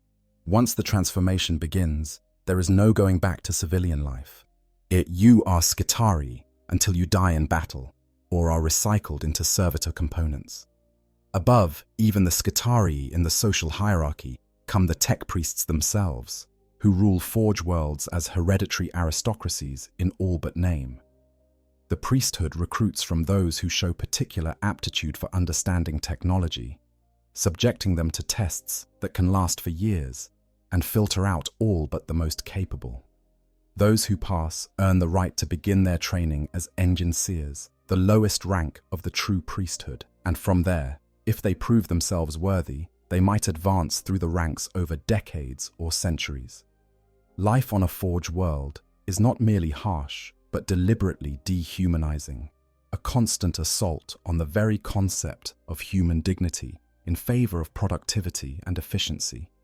The tech priests believe that flesh is weak, that attachment to organic existence represents a failure to embrace the perfection of the machine. They structure their societies to reflect this belief, creating conditions where augmentation becomes not just desirable, but necessary for survival. Workers who refuse to accept cybernetic modifications find themselves assigned to the most dangerous tasks, their life expectancy plummeting as they are worked to death. Those who embrace augmentation eagerly, who volunteer for experimental modifications, these are the ones who advance, who survive, who earn the favor of the tech priests who rule their world. The environmental devastation present on every forge world is not accidental or even unfortunate side effect of necessary industry. It is deliberate policy, a calculated decision that the productive capacity of a world is more important than its habitability. When a forge world exhausts the easily accessible resources on its surface, rather than implementing sustainable extraction methods, the Mechanicus simply digs deeper, boring into the planet's crust and core regardless of the consequences. When the atmosphere becomes too toxic to breathe, they do not clean it up, but instead mandate that everyone wear rebreathers. When water supplies become contaminated, they do not purify them, but instead recycle coolant from their machines and deem it good enough for human consumption. This creates a horrifying calculus where entire worlds are essentially consumed to support the Imperium's war effort. A forge world might function at peak productivity for 1,000 years, by manufacturing billions of weapons and vehicles, before finally collapsing under the weight of its own industrial excess. The planet's ecosystem destroyed, its atmosphere reduced to poison, its resources exhausted, it dies. And when it dies, the Mechanicus simply moves on, marking it as a dead world in their records and establishing new forge complexes elsewhere. The cycle continues, world after world transformed into factories, producing until they can produce no more, then abandoned as industrial corpses floating through the void. The number of forge worlds scattered throughout the Imperium provides a measure of the Mechanicus's power that mere military comparisons cannot capture. There are thousands of forge worlds, each producing equipment and material for the Imperium's endless wars. Or some specialize in particular weapon systems or vehicle types. Others maintain broader production capabilities, able to manufacture everything from simple hand tools to starships. Together, they represent an industrial capacity that staggers the imagination. Billions of tons of war material produced every day, distributed across 1 million worlds, keeping the Imperium's vast military machine operational. But this same industrial capacity represents a terrible dependency. The Imperium cannot function without the forge worlds. Every lasgun, every tank, every starship, all of it flows from Mechanicus manufactorums. If the forge worlds were to suddenly stop producing, if the Mechanicus were to withdraw their support even temporarily, the Imperium would grind to a halt within months. Guard regiments would run out of ammunition, and Navy vessels would lack the parts necessary for basic maintenance. Space Marine chapters would be unable to replace lost equipment. The entire military structure of the Imperium depends absolutely on the continued function of the Forge Worlds. This dependency gives the Mechanicus leverage that no amount of political maneuvering or military force could match. They do not need to threaten violence to get their way. They merely need to hint that production schedules might be delayed, that equipment shipments might be redirected to other sectors, that the priority for manufacturing certain items might be adjusted. These gentle suggestions carry weight sufficient to make even the High Lords of Terror reconsider their positions. And there is always the unstated threat of what would happen if the Mechanicus decided to actively oppose the Imperium rather than simply withdrawing support. Forge worlds are not merely factories, but fortresses, defended by Skitarii legions, Titan cohorts, and orbital defense platforms that could hold off invasion fleets. If the Mechanicus chose to secede from the Imperium, claiming independence as a separate techno-theocracy, the resources required to reconquer their forge worlds would be staggering. The Imperium might win such a war eventually, but the cost would be so high that it might not matter, crippling humanity's ability to defend itself against the myriad Xenos threats that press in from every side. The Forge Worlds thus represent both the source of the Mechanicus's power and the clearest illustration of why they are so dangerous. They are irreplaceable to the Imperium, yet they exist essentially as independent states, acknowledging Terra's authority in name while operating according to their own priorities. They produce the weapons that defend humanity, yet they do so at a cost measured in poisoned atmospheres and exhausted resources. They are marvels of industrial efficiency, yet they embody a vision of progress that treats human life as just another resource to be exploited and discarded. To visit a forge world is to see the future the Mechanicus envisions for all of humanity, a future where flesh has been replaced by steel, where natural environments have been consumed by industry, where the very concept of existence has been reduced to productivity and efficiency. It is a vision simultaneously terrifying and seductive, offering power and capability beyond imagining at the cost of everything that makes us human. And it is spreading, slowly but inexorably, as more worlds are brought into the Mechanicus' embrace. Their populations transformed into machine worshippers, their surfaces converted into factories, their futures mortgaged to feed the Imperium's insatiable hunger for weapons, the technology of death. But the true measure of the Mechanicus' danger lies not in their industrial capacity or military formations, but in the weapons themselves, the technologies they have preserved from humanity's lost golden age and the terrible innovations they have developed in the millennia since. Yet these are devices that transcend conventional warfare, weapons that manipulate reality at fundamental levels, engines of destruction so powerful that their use requires careful consideration, lest they render worlds uninhabitable. To understand what makes the Mechanicus truly dangerous, one must understand the arsenal they command. Begin with the rad weapons, technologies that weaponize radiation itself. These devices emit bursts of deadly ionizing radiation that tear through organic matter at the molecular level. A soldier struck by a rad weapon might survive the initial hit, their armor protecting them from kinetic damage, only to die hours or days later as their cells break down and their DNA unravels. There is no defense save distance or specialized shielding, and even then, the effects are merely delayed rather than prevented. Our rad weapons are particularly favored by certain Skitarii cohorts who come from forge worlds so saturated with radiation that the warriors themselves have become carriers, their bodies accumulating radioactive isotopes that they can weaponize through specialized equipment. The horror of rad weapons lies not just in their lethality, but in their indiscriminate persistence. A battlefield swept by sustained rad weapon fire becomes uninhabitable, the very ground contaminated by radioactive particles that will continue killing for years. The Mechanicus uses this to strategic advantage, deliberately irradiating zones to deny them to the enemy, transforming entire regions into dead zones where nothing organic can survive. That this strategy also renders these areas useless to the Imperium seems not to concern them.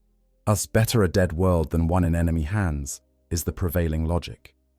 Even more exotic are the arc weapons, devices that project devastating electrical discharges, capable of overwhelming protective systems and frying electronic components.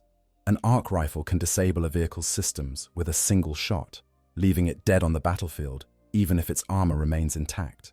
Heavier arc weapons can project enough energy to reduce entire squads to ash in microseconds. These weapons are particularly effective against enemies that rely heavily on technology, making them prized by the Mechanicus when facing certain Xenos races or traitor forces equipped with sophisticated equipment. But arc weapons represent just one category in a vast arsenal of exotic technologies. As the Mechanicus fields, graviton weapons that manipulate gravity fields to crush targets or fling them into the air. Plasma weapons that project bolts of matter heated to stellar temperatures, capable of melting through any armor, but liable to catastrophically malfunction if not properly maintained. Phosphor weapons that coat targets in a burning chemical compound that continues to burn even underwater or in vacuum. Each represents a different approach to the problem of destroying enemies more efficiently, and the Mechanicus maintains expertise in all of them. Perhaps most disturbing are the technologies that the Mechanicus has recovered from the Dark Age, but keeps carefully restricted due to their sheer destructive potential. Vortex weapons that tear holes in reality itself, but creating miniature warp breaches that suck everything nearby into the immaterium. Conversion beamers that transform matter directly into energy, disintegrating whatever they strike in a cascade of annihilation.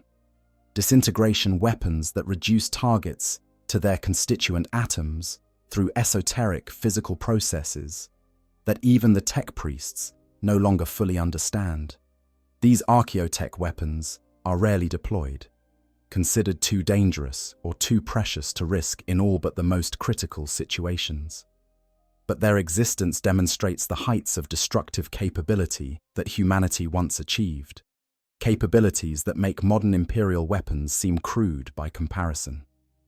A single intact Dark Age disintegration gun is worth more than entire forge worlds and the Mechanicus guards such artifacts with fanatical devotion. He's studying them endlessly in hopes of understanding their principles well enough to reproduce them. The Mechanicus' ability to manufacture even relatively common weapons gives them economic power that rivals their military might. Every lasgun in the Imperial Guard's hands was produced in a Mechanicus forge. Every bolt round fired by a Space Marine was manufactured according to Mechanicus specifications. The Lehman Russ battle tank, the Chimera transport, the Basilisk artillery piece, all flow from Forge World assembly lines in numbers that boggle comprehension. The Imperium fields billions of soldiers across millions of worlds, and every single one of them requires equipment that only the Mechanicus can provide. This manufacturing monopoly gives the Mechanicus control over military doctrine itself. When they decide to phase out production of a particular weapon system, that weapon gradually disappears from Imperial arsenals, regardless of its effectiveness. When they prioritize manufacturing of certain items over others, entire campaign strategies must be adjusted to accommodate what is available. The Mechanicus frames these decisions in terms of efficiency and resource allocation, but the practical effect is that they can shape how the Imperium wages war through their control of supply. The development of new weapon systems, rare as it is, showcases both the Mechanicus' capability and their philosophical contradictions. When Belisarius Cawl created the Primaris Space Marine weapon systems, bolt rifles with greater range and power than standard bolt guns, plasma incinerators with improved stability, heavy bolt rifles capable of sustained fire rates that earlier designs could not match, he demonstrated that innovation is still possible within the Mechanicus framework. But the resistance he faced from conservative factions, the accusations of heresy, the demands that he prove every element of his designs trace back to approved STC patterns, all of this revealed how difficult the Mechanicus makes genuine advancement. Yet when the need is dire enough, when the Imperium faces threats that existing weapons cannot address, the Mechanicus can surprise observers with their willingness to experiment. The development of the Infernus Heavy Bolter, a weapon that fires specialized shells designed to be more effective against tyrannid organisms, came about through careful study of the Xenos threat and modification of existing designs. As such adaptations happen slowly, requiring years or even decades of testing and theological debate before being approved for general production, but they do happen. The Mechanicus also maintains research into technologies that other imperial institutions would consider heretical, or at least suspect. Their study of Xenos weapons systems, carefully framed as know-your-enemy intelligence gathering, has yielded insights that have been adapted into imperial designs. Their investigation of warp-based technologies, conducted under the strictest protocols and oversight, has led to improvements in Geller fields and other systems essential for space travel. They walk a fine line between legitimate research and forbidden knowledge, and sometimes tech priests step over that line, either accidentally or deliberately. And this brings us to the question of what technologies the Mechanicus possesses that they choose not to deploy. Every Forge world has vaults containing devices deemed too dangerous for general use, weapons that work too well, or in ways that violate theological principles. Artificial intelligence systems that border on true sentience, kept sealed away rather than destroyed because the knowledge they contain is too valuable to lose. Archaeotech weapons whose operating principles are not fully understood, stored against the day when desperate necessity might make their use acceptable. Xenos technologies captured from enemies, studied in secret despite official prohibitions on such research. The existence of these forbidden arsenals makes the Mechanicus dangerous in ways that go beyond their conventional military power. If pushed to extremes, as if facing annihilation or forced into choices they consider intolerable, they possess the capability to deploy weapons that could devastate entire sectors. They know how to build things that should not be built, that were sealed away during the Dark Age for good reason. The fact that they have chosen not to use these technologies speaks to some remaining vestige of restraint, but it also means that the arsenal they currently field represents only a fraction of their true destructive potential. And then there are the weapons that the Mechanicus does not possess, but desperately seeks. The myth of the complete STC database, containing specifications for every technology humanity developed during its golden age, drives explorator fleets into the most dangerous regions of the galaxy. Yet such a find would grant the Mechanicus knowledge far beyond anything they currently command, capabilities that would make their current arsenal seem primitive. This drives them to take risks that any rational analysis would deem unacceptable, venturing into tomb worlds, ancient ruins, and warp-tainted derelicts, all in hopes of finding fragments of lost knowledge. The technology of death that the Mechanicus commands thus exists in multiple categories. There are the weapons they use routinely, the rad weapons and arc rifles and plasma guns that arm their Skitarii. There are the rare and precious archaeotech devices that see deployment only in the most critical situations. There are the forbidden technologies locked away in their vaults, too dangerous for normal use, but too valuable to destroy. Yes, and there are the lost technologies they seek with religious fervor, knowledge that could reshape the galaxy if rediscovered. Each category represents a different facet of the danger the Mechanicus poses. Their conventional weapons make them a formidable military force. Their archaeotech gives them capabilities beyond what their enemies expect. Their forbidden arsenals mean they possess options that they choose not to exercise, but could if circumstances demanded. And their quest for lost knowledge means they are constantly seeking to expand their already terrifying capabilities, willing to risk unleashing horrors if it means recovering even fragments of humanity's lost technological supremacy. This makes any estimate of the Mechanicus's military power inherently incomplete. We can count their Skitarii cohorts and Titan legions, but we can assess the capability of their known weapons.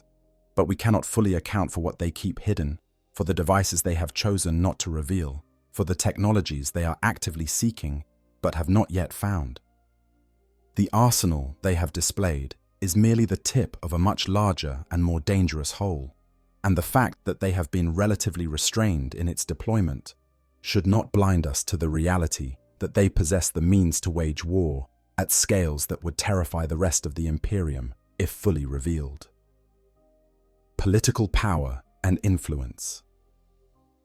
But weapons and industry, devastating as they are, represent only part of what makes the Adeptus Mechanicus truly dangerous. But their most formidable power flows not from their forge worlds or Titan legions, but from something more subtle and more enduring. Their absolute monopoly on technological knowledge and the political leverage this monopoly provides. In a galaxy where understanding how to maintain a simple laser gun qualifies as specialized knowledge, where the ability to repair a starship's warp drive requires decades of training, the organization that controls this knowledge controls everything. The Treaty of Mars, signed over 10,000 years ago, embedded this power into the very structure of the Imperium. When the Emperor negotiated with the Mechanicum, he recognized something that many who came after him have struggled to accept. Mars could not be conquered, not without such devastating cost that victory would be meaningless. The Mechanicum possessed too much knowledge, controlled too much industry, commanded too many weapons for Terra to simply impose its will by force. And so instead, a partnership was forged, one that granted the Mechanicus autonomy unmatched by any other imperial institution. This autonomy manifests in multiple ways, each representing a deviation from the otherwise rigid hierarchy that defines imperial governance. The Mechanicus practices its own religion, the cult Mechanicus, rather than the imperial creed promulgated by the ecclesiarchy. While they acknowledge the emperor as the omnissiah, the machine god made manifest, their theology diverges significantly from the worship practiced on most imperial worlds. This religious independence extends to exemption from the authority of the Adeptus Ministorum, making the Mechanicus effectively immune to ecclesiastical oversight or pressure. They maintain their own military forces, the Skitarii legions and Titan cohorts, which operate independently of the Astra Militarum and answer solely to Mechanicus command. When the Mechanicus deploys these forces in support of imperial campaigns, they do so as allies rather than subordinates, lending their strength rather than submitting to external authority. This creates awkward situations where Imperial commanders must negotiate with their Mechanicus counterparts rather than simply issuing orders, sometimes leading to delays or coordination failures that cost lives. Most significantly, the Fabricator General of Mars holds a permanent seat on the High Lords of Terror, the Council of 12 that rules the Imperium in the God Emperor's name. But this is not merely ceremonial, but represents genuine political power at the highest level of imperial governance. When the High Lords debate strategy, when they allocate resources across the galaxy, when they make decisions that will shape the fate of billions, the representative of Mars sits at that table with voice and vote equal to any other. More than equal, perhaps, because the other High Lords know that without the Fabricator General's cooperation, their decisions are meaningless. This permanent representation creates a situation unique within the Imperium. Other organizations must petition for audience, must plead their case through intermediaries, must hope that someone on the High Lords will champion their interests. The Mechanicus needs no such intermediaries. They speak directly at the highest level of power, and their voice carries weight proportional to their indispensability. When the Fabricator General states that certain resources are needed for Mars, those resources are found. When production priorities are established, the Mechanicus's requirements are accommodated first. But the political power flowing from their High Lord seat represents only the most visible aspect of their influence. The Mechanicus's true leverage comes from their monopoly on knowledge itself. Every tech priest assigned to an Imperial Guard regiment, every engine seer serving aboard a naval vessel, every forge world producing equipment for the Imperium represents a point of dependency. The Imperial military cannot function without Mechanicus support. Vehicles break down and cannot be repaired. Weapons malfunction and cannot be serviced. And starships drift in space with failed drives that only tech priests know how to restore. This creates a web of obligation that extends throughout the Imperium. The Mechanicus provides essential services, yes, but they do so according to their own priorities and schedules. An Imperial commander who antagonizes the local Mechanicus representative may find that equipment repairs take longer than they should, that replacement parts are mysteriously unavailable, that technical support arrives just a bit too late to make a difference. Nothing overt enough to be called sabotage, but effective nonetheless in communicating displeasure. The Mechanicus has cultivated relationships with virtually every major imperial institution, creating alliances and dependencies that reinforce their position. Or the Adeptus Astartes rely on the Mechanicus to maintain their power armor, manufacture their ammunition, and provide the technical expertise necessary to operate their fortress monasteries. Many Space Marine chapters maintain close relationships with specific forge worlds, trading gene seed for priority in equipment production. This creates situations where forge worlds have more influence over Astartes chapters than the High Lords do, able to support or withhold support based on the Mechanicus's own agenda. The Adeptus Terra itself, the vast bureaucracy that administers the Imperium, depends on the Mechanicus for everything from basic record-keeping equipment to the servitors that perform much of the repetitive labor essential to bureaucratic function. The Administratum's cogitators are manufactured by the Mechanicus. The data storage systems that contain the Imperium's records are Mechanicus technology. Even something as simple as ensuring that the lights stay on in the Senatorum Imperialis chambers requires Mechanicus maintenance. This mundane dependency gives the Mechanicus leverage that extends into every corner of imperial administration. The Inquisition, for all its fearsome reputation and broad authority, faces limitations when dealing with the Mechanicus. Inquisitors can requisition forces from the Imperial Guard, can command Space Marine chapters through ancient compacts, can even order exterminatus on worlds they deem irredeemably corrupted. But they cannot simply march onto a forge world and demand access to Mechanicus secrets. The Treaty of Mars protects the tech priest's autonomy. and attempts to violate that autonomy have led to confrontations that even the Inquisition has backed down from, understanding that some fights cannot be won through authority alone. This is not to say that the Mechanicus operates entirely without oversight or constraint. There have been inquisitors who have successfully investigated tech priests suspected of heresy, who have exposed corruption within Forge worlds, who have even called down imperial sanctions on Mechanicus facilities that violated the treaties that bind them to the Imperium. But such actions require careful preparation, ironclad evidence, and usually significant political capital. The Mechanicus defends its own zealously, and accusing them of wrongdoing is an undertaking not lightly begun. The political games the Mechanicus plays extend beyond the Imperium to include their relationships with Xenos races and rogue traders operating on the fringes of imperial space. While officially the Mechanicus follows the same doctrine as the rest of the Imperium regarding aliens, in practice their attitude is more nuanced. Useful Xenos technologies are studied rather than destroyed. Alien species that possess interesting cybernetic enhancements or unique manufacturing techniques are investigated. Rogue traders who bring back samples from beyond the galaxy's edge find the Mechanicus willing customers, paying well for artifacts and information that other imperial institutions would condemn as heretical or Xenos-tainted. This pragmatism extends to the Mechanicus's relationship with night worlds, as those feudal planets where noble houses pilot their own smaller versions of titans. Many night worlds maintain ancient pacts with specific Forge worlds dating back to the Age of Strife. These relationships exist outside the normal imperial hierarchy, with night houses technically independent but bound by oaths of service to their associated Forge worlds. When the Mechanicus calls, the knights answer, providing military support that can tip the balance in conflicts across the galaxy. This gives the Mechanicus access to formidable military assets that do not count against their own forces when tallying power.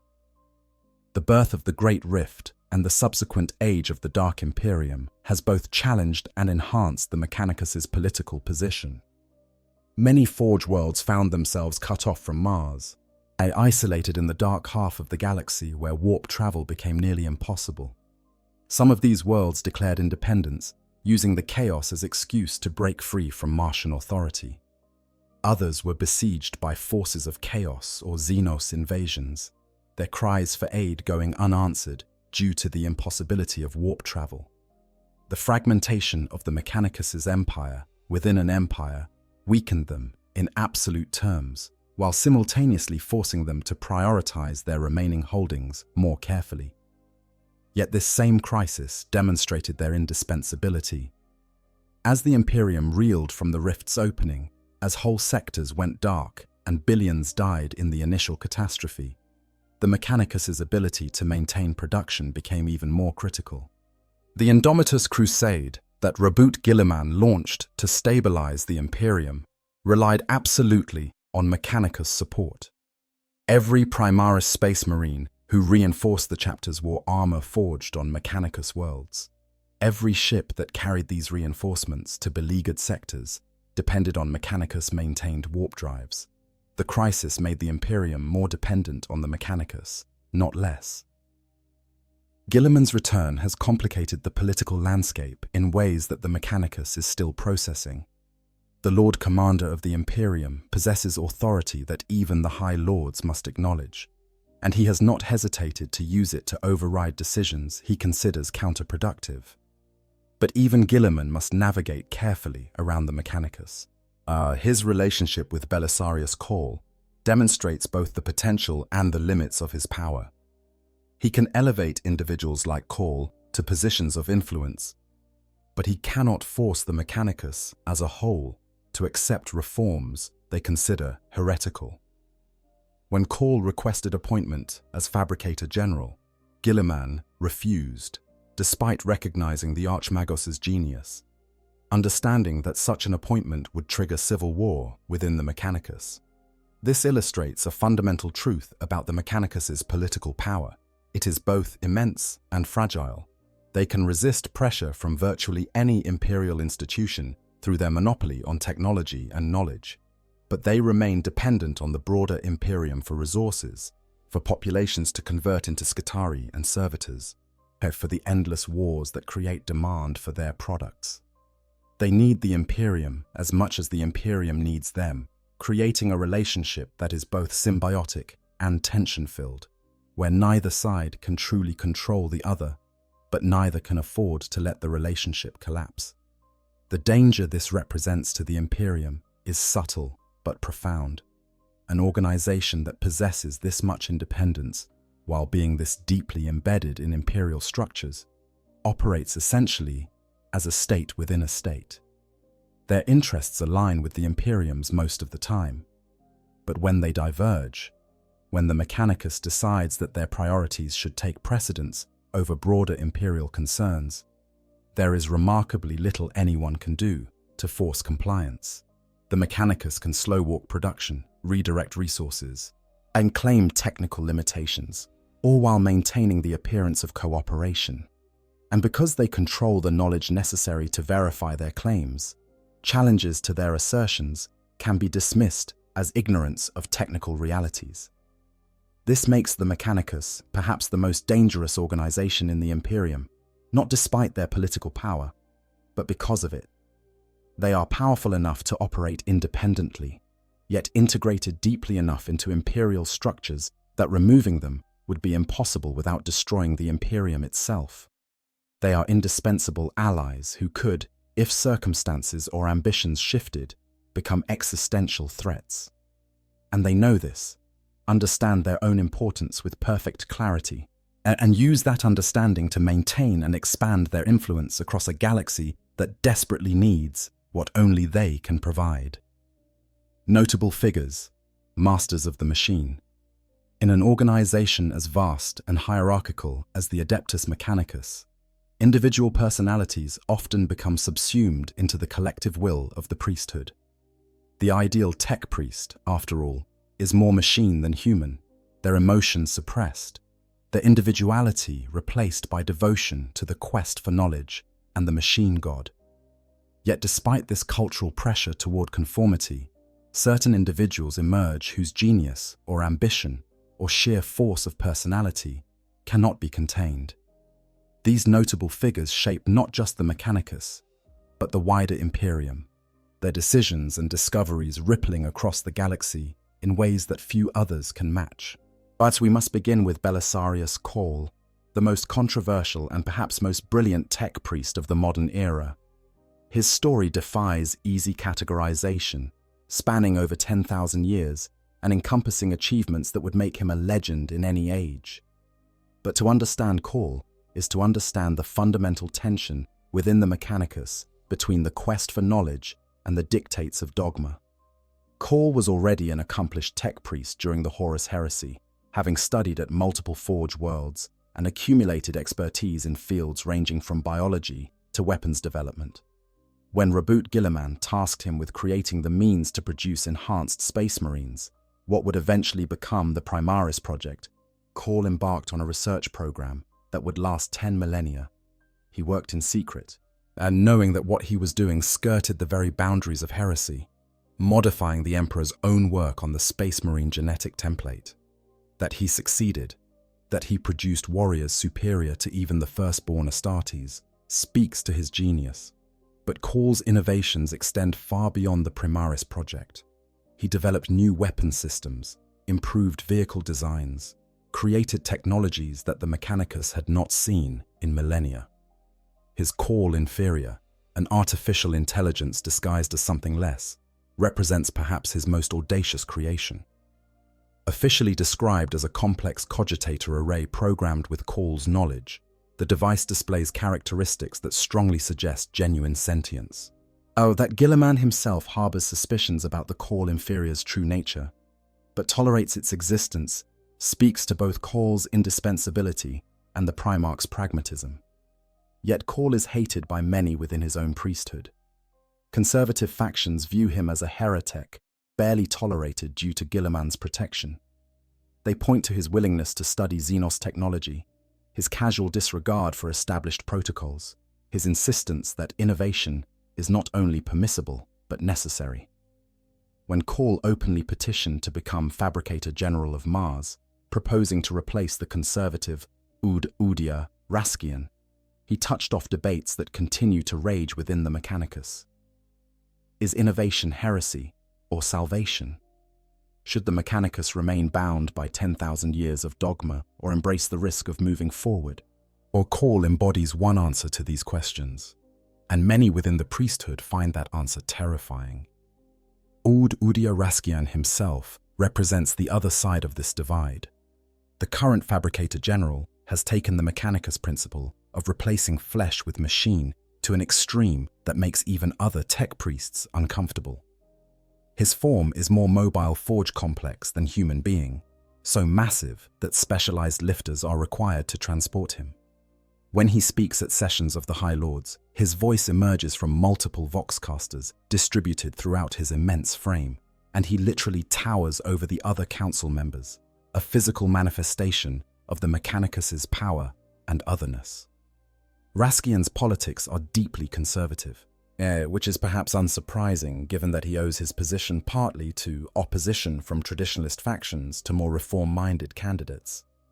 He has resisted Guilliman's attempts to push for innovation within the Mechanicus, citing ancient precedent and theological necessity. Yet he has proven pragmatic when circumstances demand it, supporting the Indomitus Crusade and providing resources for Call's work, even while personally disapproving of the Archmagus's methods. This tension between principle and necessity defines much of Raskian's tenure, and it remains unclear how it will ultimately be resolved. Arkan Land stands as a legend within the Mechanicus. His exploits during the early Imperium, still studied by tech priests seeking to emulate his success. A techno-archaeologist of unparalleled skill, Land led an expedition into the deepest catacombs of Mars during the Great Crusade, seeking intact STC data. What he discovered changed the course of the Imperium's expansion. Among his finds was the complete specification for the Land Raider, a space marine assault vehicle that would become one of the Astartes' most valued tools. He also recovered designs for other vehicles and weapon systems that are still in use 10,000 years later. But Land's legacy extends beyond his discoveries. He demonstrated that even within the conservative framework of the Mechanicus, audacity and brilliance could achieve the impossible. He ventured into regions of Mars that had been sealed for millennia, braved dangers that killed most of his expedition, and returned with knowledge that justified every risk. In the Mechanicus, this makes him a saint-like figure, proof that the quest for knowledge can yield results when pursued with sufficient devotion and capability. Kelbor Hal serves as a cautionary tale, the nightmare scenario that haunts every discussion of innovation and change within the Mechanicus. As Fabricator General during the Horus Heresy, he held a position of unmatched power and respect. But ambition and promises of forbidden knowledge seduced him to betray the Imperium. When he sided with Horus and opened the vaults of Moravec on Mars, unleashing technologies that had been sealed away for good reason, he split the Mechanicus in civil war that scarred the Red Planet. Kelbor Hal's ultimate fate remains unclear, with sources conflicting on whether he escaped into the Eye of Terror, was destroyed during the war on Mars, or underwent some form of demonic transformation. What is clear is that his betrayal left wounds that have never healed. The Schism of Mars demonstrated that even the highest-ranking tech priests could fall to corruption, that promises of unlimited knowledge could seduce even those who should know better, that the structure of the Mechanicus did not guarantee loyalty. Every prohibition on innovation, every restriction on research, every careful check and balance built into the Mechanicus hierarchy can be traced back, at least in part, to the trauma of Kelbor Hal's treachery. Other figures scatter throughout Mechanicus history, each notable for their own achievements or failures. Magos Vetius Telok led an expedition beyond the Halo stars in search of the legendary breath of the gods, and an artifact of such power that even the Mechanicus approached it with caution. His expedition was lost with all hands, but rumors persist that fragments of his work survived, that discoveries were made before his fleet disappeared. These rumors drive other tech priests to venture into the void beyond the galaxy's rim, hoping to succeed where Telok failed. The Myrmidon orders, those elite warriors who bear the forbidden weapons of bygone ages, are led by figures whose names are known only to initiates. These masters of the Ordo Reductor command arsenals that make even the Mechanicus nervous, technologies so destructive that they are deployed only when absolutely necessary. Their existence is tacitly acknowledged but rarely discussed, a reminder that the Mechanicus possesses capabilities they choose not to advertise. And then there are the nameless multitudes, the tech priests, whose innovations or heresies earned them damnation and erasure from the records. Every forge world has vaults containing devices created by heretics, technologies that worked too well or violated theological principles too blatantly to be allowed. These unnamed innovators, punished for their ambition or curiosity, represent roads not taken, possibilities foreclosed. Their very existence asks uncomfortable questions about what the Mechanicus might have become had different choices been made at crucial junctures. What unites these figures, both the celebrated and the condemned, is their embodiment of the Mechanicus's central tension. They sought knowledge with a passion that bordered on or crossed into obsession. They pushed boundaries, whether those boundaries were physical, but like the depths of Mars, or metaphysical, like the line between innovation and heresy. They achieved remarkable things, whether discovering lost technologies or creating new ones. And they paid prices for their achievements, whether in terms of personal sacrifice, political opposition, or ultimate damnation. The danger they represent to the Imperium comes not from any individual malice, but from their sheer capability. When a tech priest of Call's ability decides that established protocols should be disregarded in pursuit of a greater goal, the results can reshape the galaxy. When a fabricator general like Kelbor Hal betrays his trust, the consequences can trigger civil wars that kill billions. When an explorer like Telok ventures into regions best left undisturbed, what they find might be better left undiscovered. The Mechanicus's greatest minds are also its greatest dangers, capable of brilliance and catastrophe in equal measure. And the question that haunts any examination of these notable figures is whether the Mechanicus's hierarchical structure creates the right balance between enabling genius and preventing catastrophe. Call achieved remarkable things, but he also skirted heresy repeatedly and created weapons and technologies whose long-term consequences remain unknown. Kelbor Hal held the highest position in the Mechanicus hierarchy, but that position did not prevent his betrayal. The system that produces brilliant innovators also produces dangerous traitors, and the same culture that celebrates the quest for knowledge also creates conditions where that quest can lead to damnation. That these individuals matter not just as historical figures, but as ongoing influences on the Mechanicus's direction. Call's faction within the priesthood continues to push for innovation and reform. Raskian's conservative bloc resists change with theological arguments that carry weight across thousands of forge worlds. The memory of Kelbor Hal's betrayal informs every restriction and prohibition, every careful check on ambition and curiosity. The legend of Arkan Land inspires explorators to venture into danger in hopes of similar glory. These masters of the machine, living and dead, celebrated and condemned, shape the Mechanicus as surely as their decisions shape the Imperium's technological future. The dangers they pose. Having examined the Mechanicus's origins, structure, capabilities, and key figures, we must now confront directly the question that has underlain this entire exploration. What specific dangers does the Adeptus Mechanicus pose, and to whom? The answers are complex and multifaceted, for the threat they represent varies dramatically depending on whether we are considering enemies of the Imperium itself, or the long-term future of humanity. To the enemies of the Imperium, The Mechanicus represents an existential threat of the highest order. When a Titan legion deploys against a rebellious world, the outcome is rarely in doubt. When Skitarii cohorts march to war, supported by the exotic weapons only the Mechanicus can field, conventional military forces find themselves outmatched not just in firepower, but in coordination, discipline, and technological sophistication. And the greenskins who call their mass uprisings know to fear the Mechanicus's rad weapons that turn battlefields into radioactive hellscapes. The chaos forces that emerge from the Eye of Terror have learned that the Mechanicus possesses technologies that can disrupt their warp-based powers.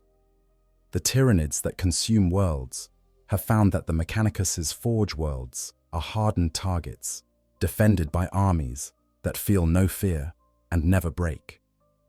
This military danger is compounded by the Mechanicus's willingness to employ strategies that other imperial organizations might hesitate to use. If the Mechanicus determines that a world is lost, but its recovery is strategically important, they have no compunction about rendering it temporarily uninhabitable through biological or chemical weapons. Is secure in the knowledge that they can later cleanse and restore it, using technologies unavailable to others. If they need information, they will deploy forces to capture rather than kill, bringing back specimens for vivisection and study that would horrify even the Inquisition. Their pursuit of knowledge knows few moral boundaries when the target is Xenos or traitor, but the Mechanicus's danger to external enemies goes beyond straightforward military might. Their explorator fleets ranging across the galaxy constantly search for new technologies and resources, often stumbling across alien civilizations or artifacts that had gone unnoticed. When they find something of interest, whether it be a cache of Dark Age technology or a Xenos structure worth studying, they will seize it with a determination that borders on religious mania. Entire alien species have been driven to extinction, not out of malice, but because they stood between the Mechanicus and something they wanted to study. For the Imperium itself, the danger is more subtle, but potentially more catastrophic.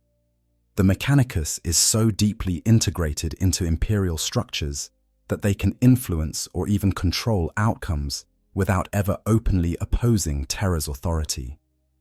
When Forge worlds decide to prioritize certain sectors over others in their production schedules, entire crusades can be won or lost based on the availability of equipment.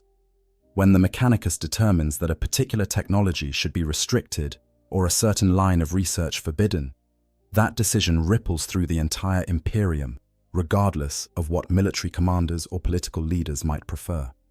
This creates situations where the Mechanicus's priorities can override Imperial strategic necessities.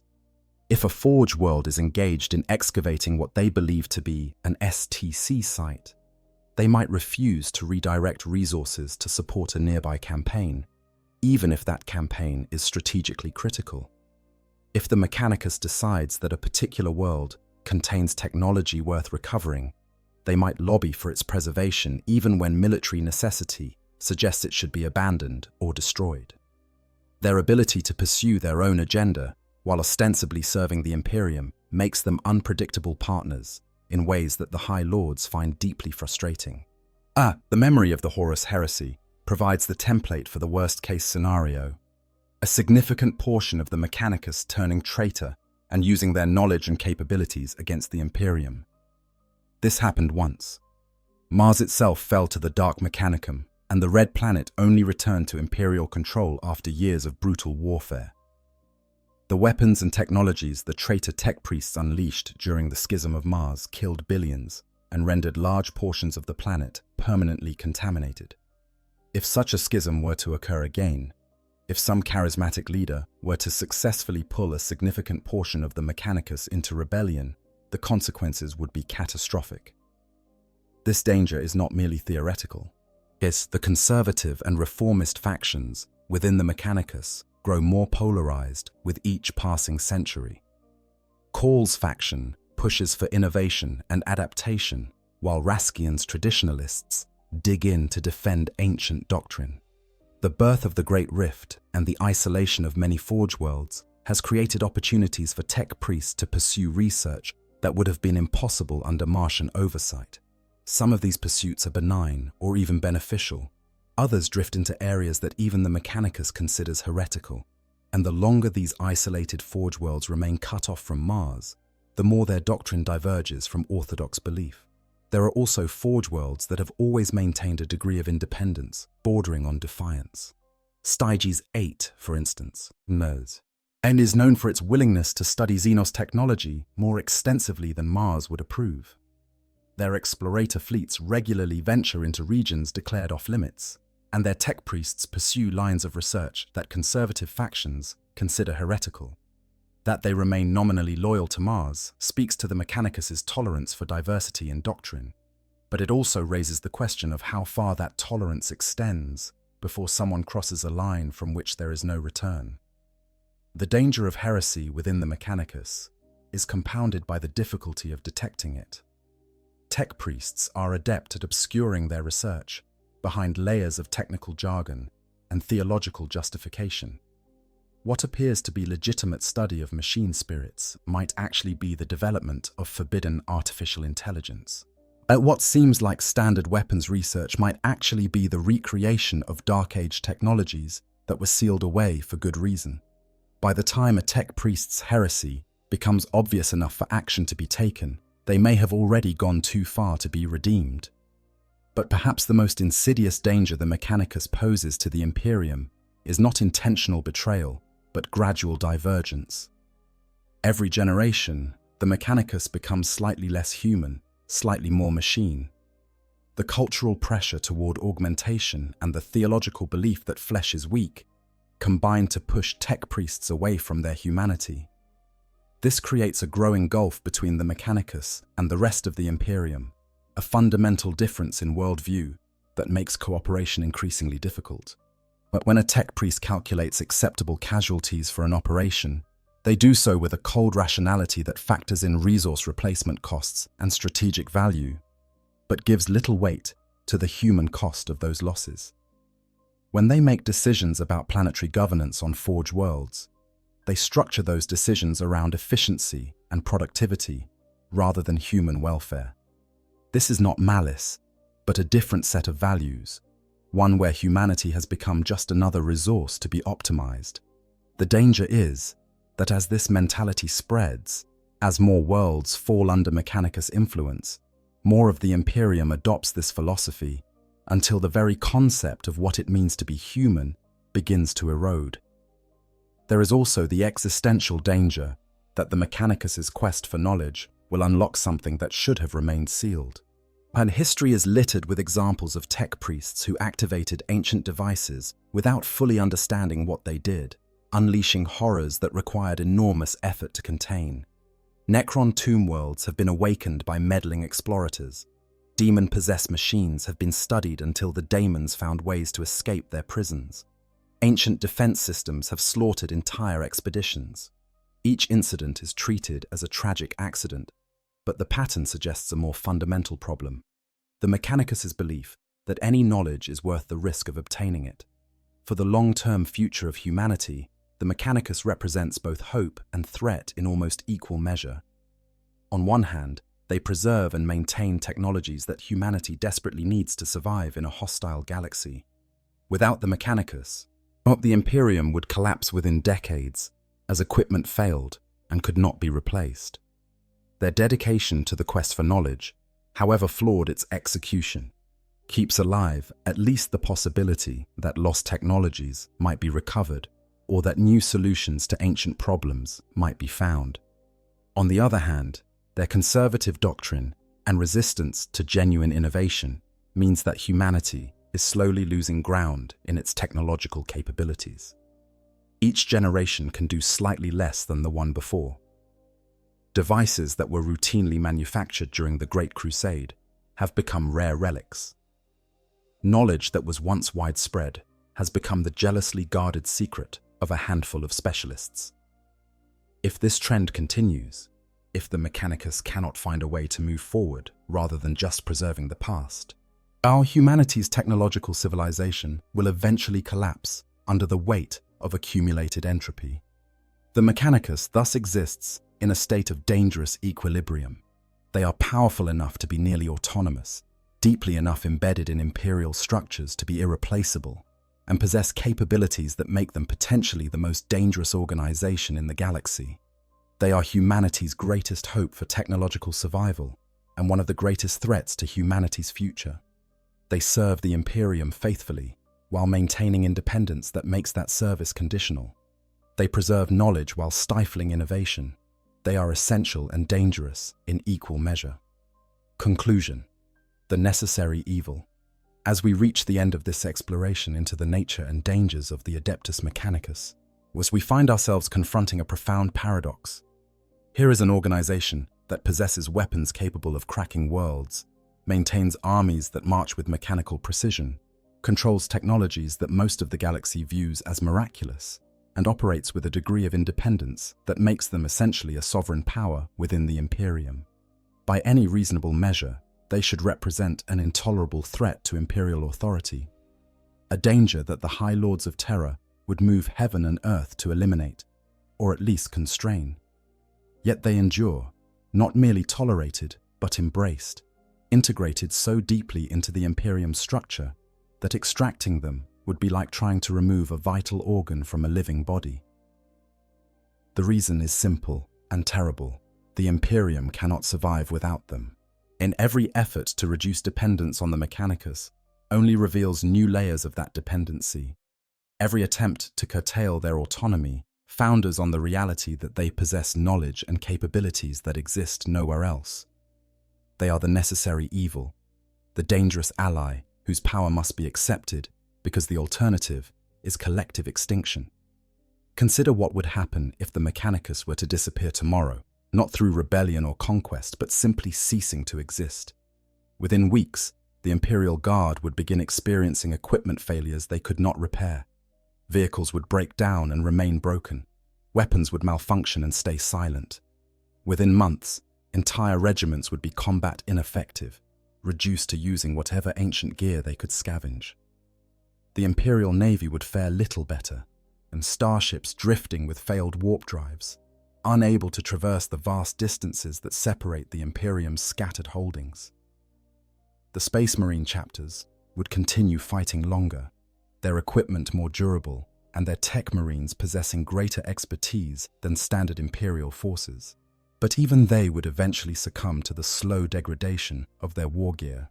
Power armor would fail. Bolters would cease to function. The gene seed necessary to create new Space Marines could not be processed without Mechanicus support.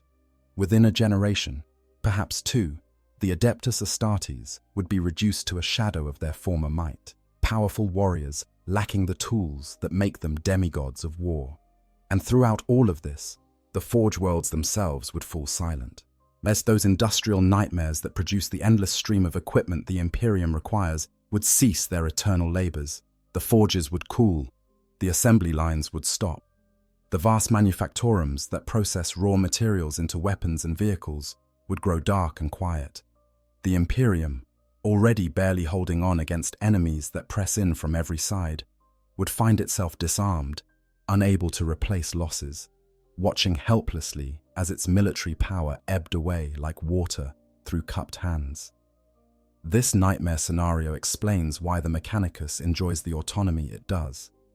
Terror cannot threaten them, cannot force them to comply through application of power, because any serious conflict would result in the Mechanicus withdrawing their support and the Imperium dying as surely as if defeated in war. Yet the Treaty of Mars recognized this reality 10,000 years ago, and nothing that has happened since has changed it. If anything, the Imperium has become more dependent on the Mechanicus over time, not less, as knowledge continues to be lost, and the ability to maintain even existing technology becomes increasingly concentrated in the hands of the tech priests. But this dependency works both ways. The Mechanicus needs the Imperium as much as the Imperium needs them. Those Forge Worlds, productive as they are, require constant influx of raw materials that come from mining worlds throughout Imperial space. The populations they convert into Skitarii and servitors must be drawn from somewhere, and forge worlds alone cannot sustain the necessary numbers. The wars that create demand for their products, that give purpose and meaning to their endless production, those are imperial wars. Without the Imperium, the Mechanicus would be a collection of independent forge worlds vulnerable to being picked off one by any of the galaxy's myriad threats. This mutual dependency creates a relationship that is simultaneously stable and fragile. It is stable because both sides understand that cooperation serves their interests better than conflict. But it is fragile because it requires continued alignment of those interests, continued belief by both parties that the arrangement serves them better than any alternative. And in the grim darkness of the far future, where circumstances change with terrifying speed and new threats emerge without warning, that alignment cannot be taken for granted. The birth of the Great Rift tested this relationship as it has rarely been tested before. When half the Imperium was plunged into darkness, when warp storms made communication and travel nearly impossible, many assumed that the Mechanicus would fragment completely, with individual forge worlds pursuing their own agendas without coordination or common purpose. And indeed, some forge worlds did declare independence, using the chaos as excuse to break from Martian authority. But more surprising was how many remained loyal, how the core forge worlds rallied to support the Indomitus Crusade, despite the tremendous cost and risk involved. This suggests that the Mechanicus's loyalty to the Imperium runs deeper than mere calculation of advantage. There is genuine belief, at least among many tech priests, that serving the Imperium serves the machine god. The Emperor as Omnissiah is not merely political convenience, but theological truth to them. This does not make the Mechanicus safe, but it does suggest that their danger comes not from inevitable betrayal, but from the possibility of catastrophic mistakes, from the risk that their quest for knowledge will lead them somewhere that even they cannot return from. As we look toward an uncertain future, several questions loom large. Can the Mechanicus find a way to genuinely innovate, to move forward rather than just preserving the past, without descending into the heresies that destroyed them during the Horus Heresy?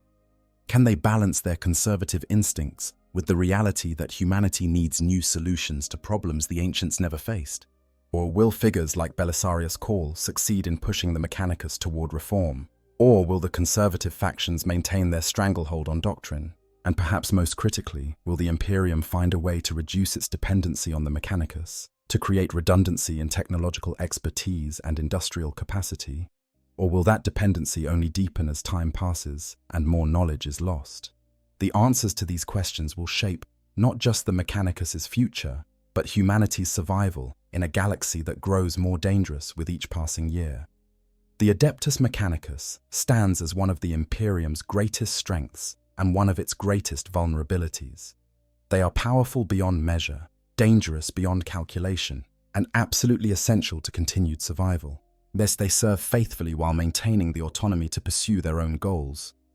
They preserve humanity's technological heritage while sometimes threatening to destroy that heritage through reckless archaeology and forbidden research.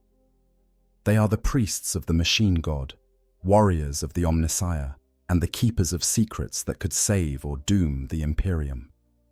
In the end, the Mechanicus is dangerous not because they are evil or malicious, but because they are powerful, independent, and driven by motivations that do not always align with broader imperial interests. They pursue knowledge with single-minded devotion. Consequences be damned. They view human life through a coldly mechanical lens, where casualties become statistics and suffering is simply another cost to be optimized. They maintain capabilities that could devastate the Imperium if ever turned against it.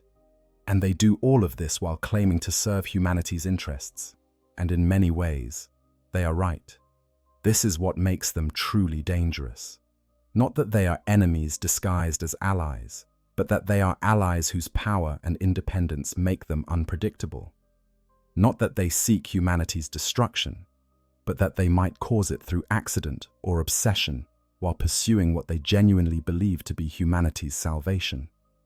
Not that they are weak, but that they are so powerful that controlling them is impossible, and containing them would require destroying the very thing that makes them valuable. The Adeptus Mechanicus will continue to shape the Imperium's fate for as long as both institutions endure. They will provide the weapons that defend against alien horrors. They will maintain the machinery that keeps a million worlds functioning. They will pursue their quest for knowledge across a galaxy filled with secrets that should perhaps remain buried. And they will remain dangerous, essential, and utterly irreplaceable. A necessary evil that the Imperium cannot live with, but absolutely cannot live without. So when you ask how dangerous the Mechanicus is in Warhammer 40,000, the answer is more dangerous than almost anything else in the galaxy, precisely because they are one of the few things holding the galaxy together. Their power is the Imperium's power. Their weakness is the Imperium's weakness. Their fate and humanity's fate are so intertwined that they have become inseparable. And in the grim darkness of the far future, where there is only war, that makes them perhaps the most dangerous force of all, because they are the ones who decide whether humanity will have the tools necessary to survive the next war, and the one after that, and the endless conflicts that stretch forward into a future too dark to contemplate. If you've enjoyed diving deep into the mysteries and dangers of the Adeptus Mechanicus, please like and subscribe for more Warhammer 40,000 lore. The quest for knowledge never ends, and there are always more secrets waiting to be uncovered in the darkness between the stars. Until next time, praise the Omnissiah, and may the machine god protect you from the myriad horrors that lurk in the void. I hope you guys enjoyed the story. Make sure to hit the subscribe, like, share button, whatever you want. Give me some feedback if there's any. And yeah, sleep well.